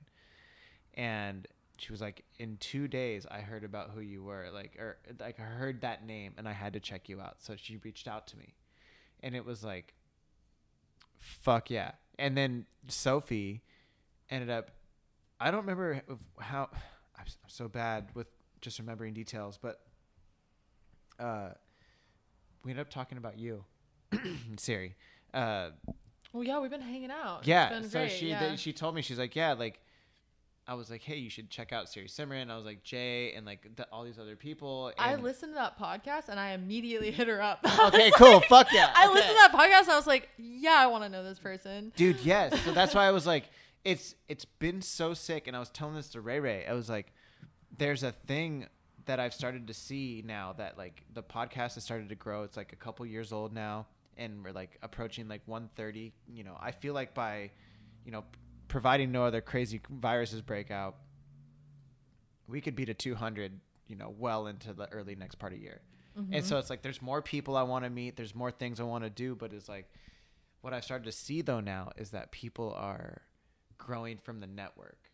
Like, people that I don't even know, like, are starting to hang out. Like, I'll watch their stories, and it's like, these homies are hanging out, and it's like, oh, how'd you hang out? It's like, oh, well, we saw you were on Caffeine and Green, or like I saw this or this, and like I DM'd that person, or like, oh, we talked about it. And it was like, I told Ray, I was like, I'm starting to see that network that I kind of created for myself starting to like branch off and starting to go in all these other directions. And it's like, dude, you're connecting people. It's kind of crazy. It's amazing. It's fucking dope. It's really, I love really seeing the amazing. homies. Yeah, dude, it's cool. It's like when you have a birthday party and then you like sit in the corner of your birthday party, you like look around the room and be like, damn, these are all my homies. But you see your homies like intermingling and shit. Like, because they have their own relationships. Exactly. And they're doing their own things and they're all succeeding and they're all like their whole way. And it's like, again, I was just talking about this the other day. I think for like somebody was asking me, like, you have Caffeine and Green, like, why are you doing Steel Mill? And my answer to that was like, dude, 100%. Because they're my boys. There's a million that's answers my to that fam. question. Like, yeah. yo, that's my fam. Like, I don't want to say boys because Anna's there too. It's like they're my fam. Like, first and foremost, like Giles, Anna, fucking Shay, Lil C, Riley, like they're the fam. And then you got the extended fam, they're still fam. It's just like the bigger fam is like Lanny and fucking Figgy and like all the Dana, the people who are connected with like Steel Mill, and it's just like everybody who makes it work or anybody who's just like down, it's like, dude, they're so fam. And it's all because of Shay and Little C and like being there. And we all were like at Zoom bar and just seeing how fucking sick they all are as humans and how talented they all are in their own way. And everybody is like so fucking, dude, they're like literally so cool. Like when I hang out with them, like I feel honored, like because they're just like, they can't just pour latte art. They can like shoot photos, or some people can like make sick ass books, or like Little C can go fucking jump a bunch of fucking motorcycles, and then like Shay will like make all the Steel Mill t-shirts and do this and do that, and it's just like, and then Riley's Riley. It's like, dude, there's some cool fucking people to hang out, and they're all fucking cool just to talk to, and we like laugh and educate each other. Kind of a weird It's question. like, to be honest, I think there's a million reasons for you to want Steel Mill, but let me just pitch this reason. You as like Caffeine and Green, right? You sell to your people bagged retail coffee. To have a cafe gets you feedback on your coffee in like a totally different aspect, totally different way. Yep. Motherfuckers Back are to pulling that cold brew. motherfuckers. The cold brew. People are pulling shots of your coffee on a daily basis and serving 100. it to people. I imagine Steel Mill does 75 to 100 tickets at least a day. So that's 75 to 100 people that your coffee is coming into contact with. Yep. Like that kind of advertising, as dope as it is that it's your fucking homies in a way that you want it to, in a fucking brand that you fuck with, and all those things, which kind of brings me back to Caffeine and Green. Like, it's dope that you built a brand that is more personal than not. Because when people hit up Caffeine and Green and it's fucking you replying, like, you know what I mean? Like, you want that kind of, like, that's what's popping. Transparent. But, like, it's also more natural for you to wake up and do all of this and invest in all of this because you don't have to be somebody that you're fucking not. You get to come on here and be your fucking self and interview your homies. Dude, because your homies aren't pieces of shit. They're all successful doing their own thing. But exactly. Look at what you guys are doing. Like, you guys are fucking so cool. Like, exactly. I get so pumped when I see you post. I'm like, yo, I agree. Yo, when people ask me, like, okay, where I got to go when I'm in San Diego, I'm like, all right, straight up. If you're in North Park, all right, go check here, go check here. Like, I usually give, like, Tired Eyes, Hawthorn are my two first go-tos. So, it's like, if you're in North County, like, obviously, I say Steel Mill first. Hell yeah. Sorry. No That's shade. fine. But then I say, go to Lofty. That's I was your like, coffee. because Siri Simran is the fucking head roaster. Or, like, I say director of coffee because I was like, I know you're way more than that. And so, like, you know, I always say, like, your mad boss status. Like, yo, I was like, that's my home, girl. Don't even, son. Those are the two places I went in North County last week. Oh, yeah. I went from Steel Mill to Lofty. Dude. Dylan came in the next day. I was like, Bro, you need to come in when I'm there, when I'm behind bar, too. Like, what the fuck? Will you be there? When are you there? my partner lives literally 2 blocks from there. I Dude. go there quite often, and you're just never there. What the fuck, Siri? Yeah. I go there like pretty often. Dude, I feel like I what went. the You weren't fuck? there. I went to see you. I promise, bro. Dude, I told you I get there at 9. I'm there at 9. Every time I was I'm there there, at I'm like not there at 9. 7. Okay, that's like Shay time. That's Shay or Little C time. It was Guaranteed. Little C time. Yeah, shout out Okay, to Little C. Hooked me Little up. C's the homie. I had to cop a shirt real quick. Dude, I saw that. Dude, I'm super glad. I told Shay about that actually. That shirt's tight. I was like, dude, he bought a Highwayman one. He was like, oh, sick. Like, Nice. You guys keep dropping like the most fire merch, obviously. And then I'm like, fuck. Son. Just because like I don't son, know, man. Dude, like, let me just tell you right now, you guys, like, I can't even tell you off air about that, but I'm just so excited. Like, the merch we're about to drop, for sure. it's insane. I was like, I loved it. And I was like, I saw it. I laughed. I cried. I was excited. And I was like, oh my God. I was like, this is what you're doing? He's like, yeah, that's what I'm going to do. I was like, damn. I was like, that's fucking tight. Like, and it's something only Steel Mill can do. I feel like it just fits, and it was just super fun. And I was like, what are we going to do video wise? And then we started talking about it. And it was like, That's kind of what I look for the most. Yo, You that's fools are right. wild with the videos. You fools are dude, so wild. I cannot wait. I'm really excited. Like, I think I'm more excited about the fact of the video idea more than anything. I have to give Yes. props to whoever the fuck. I don't know if Tweestifer is filming your guys' videos. No, or who that was the fuck. Shay. Bro, That was Shay That's and Hey, awesome. my genuine compliments to you, Shay, because Yeah. these videos are coming out. Oh, and Fire. Lanny. It was Shay and Lanny. Okay. I feel Yeah, like Shay I've and been Lanny. trying to film for the YouTube, and I'm kind of seeing what it takes to actually film a production, and Oh, like dude, yeah. from script to shot list to let's actually film it to set direction to actors to cast directing to fucking. I'm doing all of this myself. Yeah. And so I'm trying to like when I look at Steel Mill, I'm just like, whoa, fuck, bro. Like, Bro, yeah. motherfuckers, you guys are filming 12 different scenes for a 30-second video featuring 6 different people wearing 4 different costumes. Bro. Like, Don't even. No, it's okay. trust me, I'm watching these videos and I have so much Bro. respect for what's being done. I'm like, holy shit, man. Let me just tell you, Shay is 100% a professional about this. That day, I got in so much trouble with some of my best friends because I blew off going on a friend's trip to do that video. Shay was like, it's this weekend. I was like, dude, I'm supposed to go on a week. I planned 2 months in advance to go on this trip. I call my homies. I'm like, I got to cancel. And they fucking were pissed. They were so pissed. They sent me hate messages. Oh, blah, blah, blah, blah, blah. Blah, Voice? blah, blah, blah, blah. Like, no, video. Oh, no. They were like, you know what wakes me up in the morning? Not caffeine and green. Folgers, baby. That's what I like to drink. Like, they were just hating and shit. Roasted you. Like, roasted me tough. But then Yeah, but that's I do the thing, and then I'm like drinking a beer. I'm like in North Park or South Park, drinking a beer at the bar, and he was like, Shay's like, I know I had you for 2:30. Can you come up to Oceanside? It's 1:30. I was like, it's 1 o'clock. I was like, bro, I'm like, I won't get there by 1:30. He's like, just come up. I was like, all right. So I finish my beer. I get up there. As soon as I show up, Shay's like, you got the gold chain? Yeah, I got the gold chain. You got your jacket? Cool. Boom. He's like, oh, you have the wrong color pants. Little C. Boom. Little C and I switch pants. Boom. We switch out pants and like puts on the Jordans. He's like, just put your clothes on right now. I walk right in, like Riley, the dude Jake, and then like I forgot the other homie who was sitting right there. We're sitting there, start drinking beers. They're like smoking cigarettes. We do the whole like couple shots. Boom, boom, boom. Dude, we were in and out of there by like 3:30. Like it was like go, go, go. Shay was just like cig in hand, like phone, like going over stuff. All right, do this, do this, do this. Because he said him and Lanny had like done it. And then we went to like different spots and we like blocked off traffic. Little C's doing wheelies and shit. And then like we did all this stuff in like in the fucking shop, and it was just like it was so fucking cool, but it was like on fucking time, and Shay was just running it the whole time. That's like This guy killing Laney, it. what's his Instagram? Lanny. What's his Instagram? It's not just some dude. I think that's his brother. I'm not sure. Is his brother the dude with that dark hair, Eric Bragg or whatever? Nah, they're all Rhodes. It's like JT Rhodes, Lanny Laney Rhodes. Rhodes. Okay, cool. Yeah, Like that's Troy right. Ye. Yeah, I've seen Troy them. Ye Rhodes. He was Bobby Long. He's the owner of Bum Bag.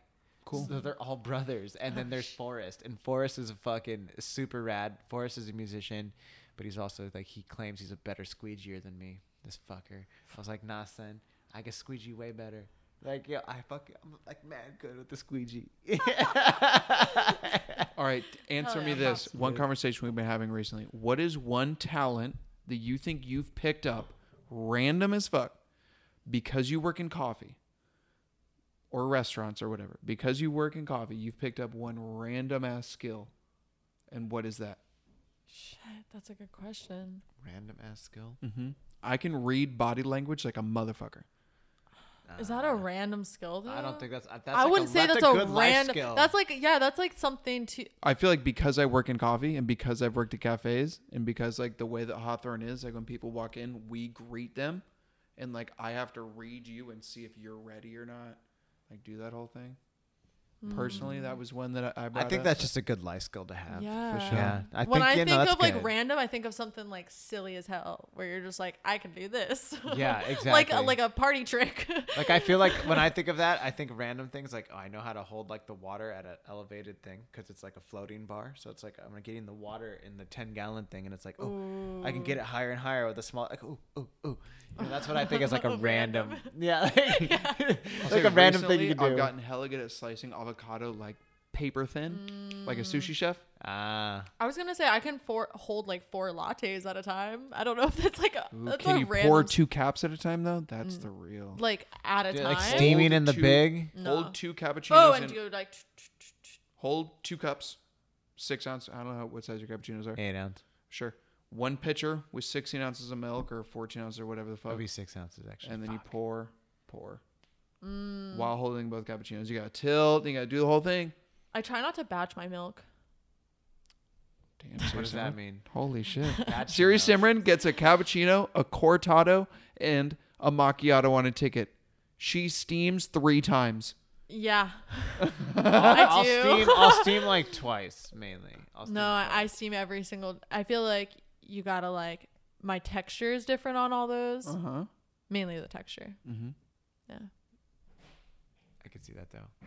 Wait, did Ray Ray come back? Yeah. Yeah, he's been here. Oh, I didn't even know that. Oh, what's up? What up? Hello. Are you okay, Ray Ray? Lou, you better be nice. It's not your house. Oh. Okay. Damn, I want some food too. Dude, I know. Should we wrap it up? Damn, we've put in time. We put an hour. I feel like we 54. didn't even get to like any of your questions. No, we dude. Sorry, did. bro. That was all of That my was all of questions. them. That was all Yeah, of them. actually, so For sure. naturally. No, That's no, great. I wanted to know how you guys were. More importantly, I just wanted to see you. Yeah. Like that's mainly what it was, to be honest.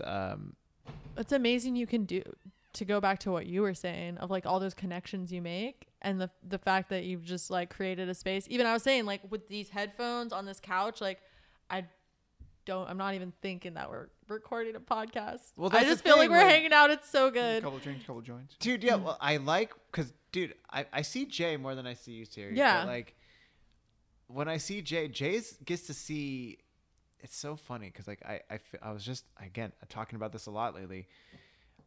I have, like, 2 lives, I feel like. There's my life in Oceanside, and then there's my life here. And it's, like, my life in North Park includes Caffeine and Green, and, like, all, like, my fight team, and, like, just the fight team in general, and then just all that it includes, and like my friends and like my close circle of people are here. And then I go to Oceanside, and then there's my Oceanside fam, and it's like Steel Mill, and it's all the other skaters that I know that are up there as well, and it's like just a completely different life, but it's an amazing fun life.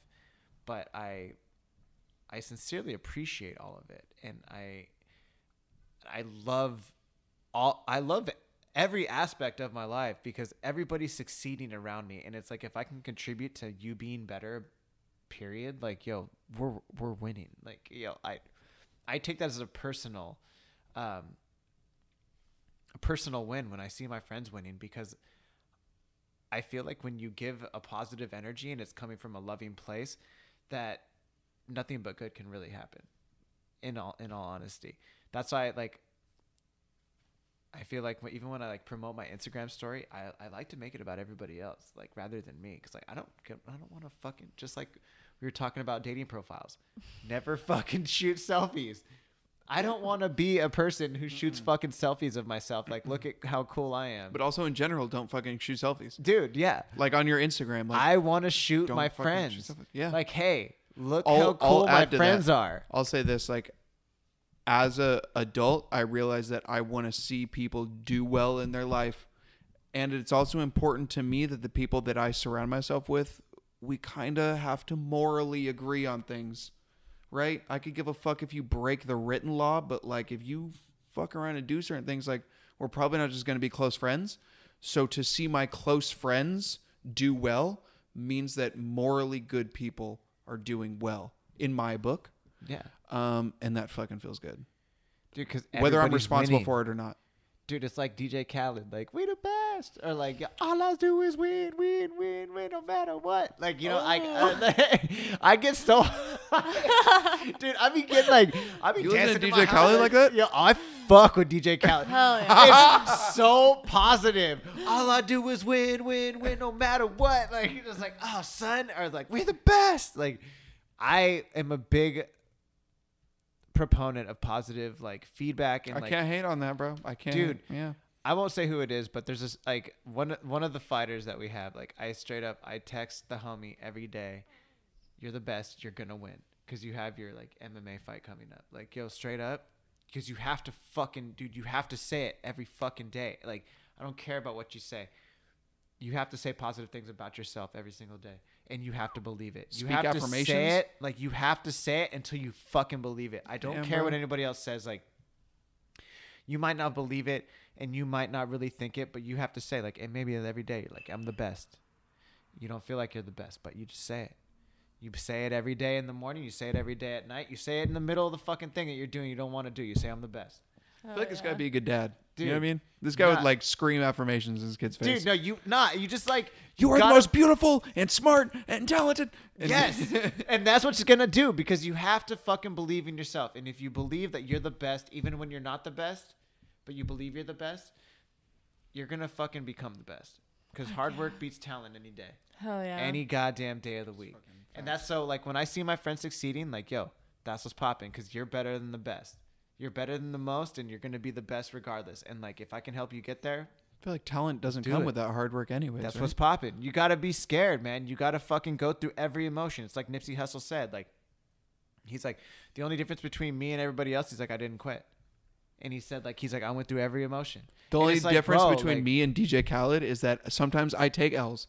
I don't. All I do is win. You don't. Sometimes I take L's. Okay, No, and but that's you're okay. winning with that lose. But you win with that loss because, dude, you're never losing, bro. You're learning. And I know that sounds cliche. No, it but that is doesn't. what it is, Honestly, though, this whole thing, I have like chills. Wait, Chef, but if all he does is win, then he doesn't lose. Therefore, he doesn't learn. No, but Chef. see, all you're doing is winning, because when you actually win, you're winning. But when you actually lose, you're still winning, because what happened? You're gaining the knowledge of what to not do next time. Damn, all he does is win, because lose is not even a thing to him. Because like, you can't lose. It's not even a thing. It's not. Damn it, man. No. It's all a mentality. Yes, son. You Jesus. gotta fucking. It's like, yo, it's all about changing your train of thought. That's why I say you say it at first thing in the morning. You say it last thing you go to bed.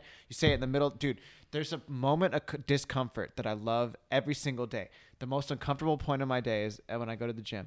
Hell yeah. And I fucking train. I always train with the hoodie on. I don't care how hot it is. It could be like 100 degrees outside. I'm going to train with the hoodie. I like Swear. that. I have to, because what I want to do when I do my 15 minutes of cardio, if it's like one of those days to warm up to lift weights, there's a moment when I put my hood on and you're starting to break out in that sweat, and it's like you're hot and it starts to get kind of itchy.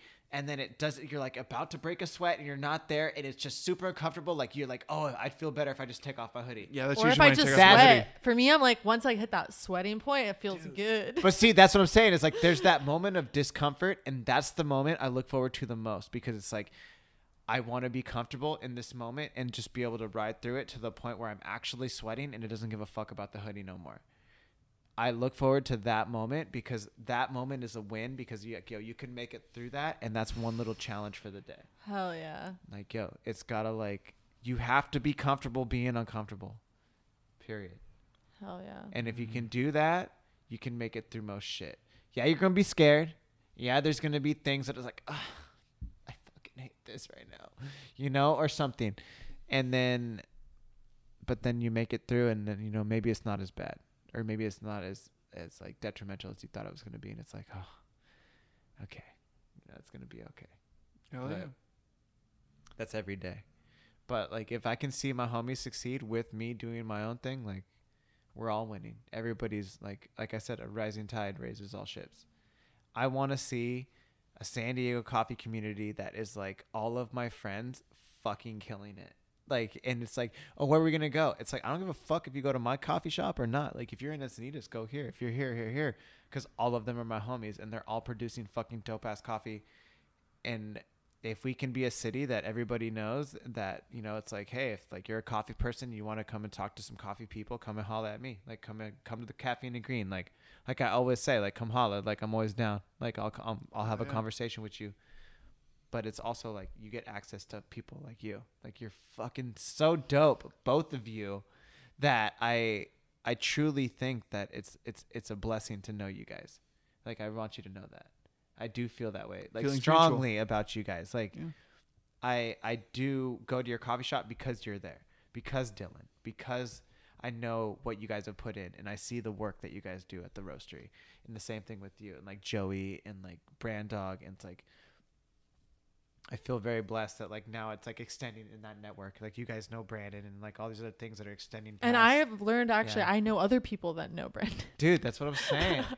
It's fucking dope. But thank you. Seriously, Kano. Yeah. I like thank Jay said, it's like, I'm so happy to know the two of you back to the trajectory of our lives. Like, I would not necessarily be on this path if I hadn't met the two of you and a lot of the other coffee professionals in San Diego. So dope. Yeah. It's been a wild ride. That ain't over yet. It is not over. And this is like, again, will not be the last time that you guys are on the show. No. But I don't want it to be over a year again. Definitely not. Mm-mm. We'll come together. I think when we get this event going, I think we should have like, maybe we'll get Sophie on here and we'll do like a four person and we'll like really promote it and do it. Maybe we'll do a podcast at the event. Ooh, whoa, live podcast. That would be fucking crazy. Damn, take questions from the audience. Dude. Like a live 9 Club. Whoa. But like a live Caffeine and Green. Damn, dude. You have the network. I planted the seed.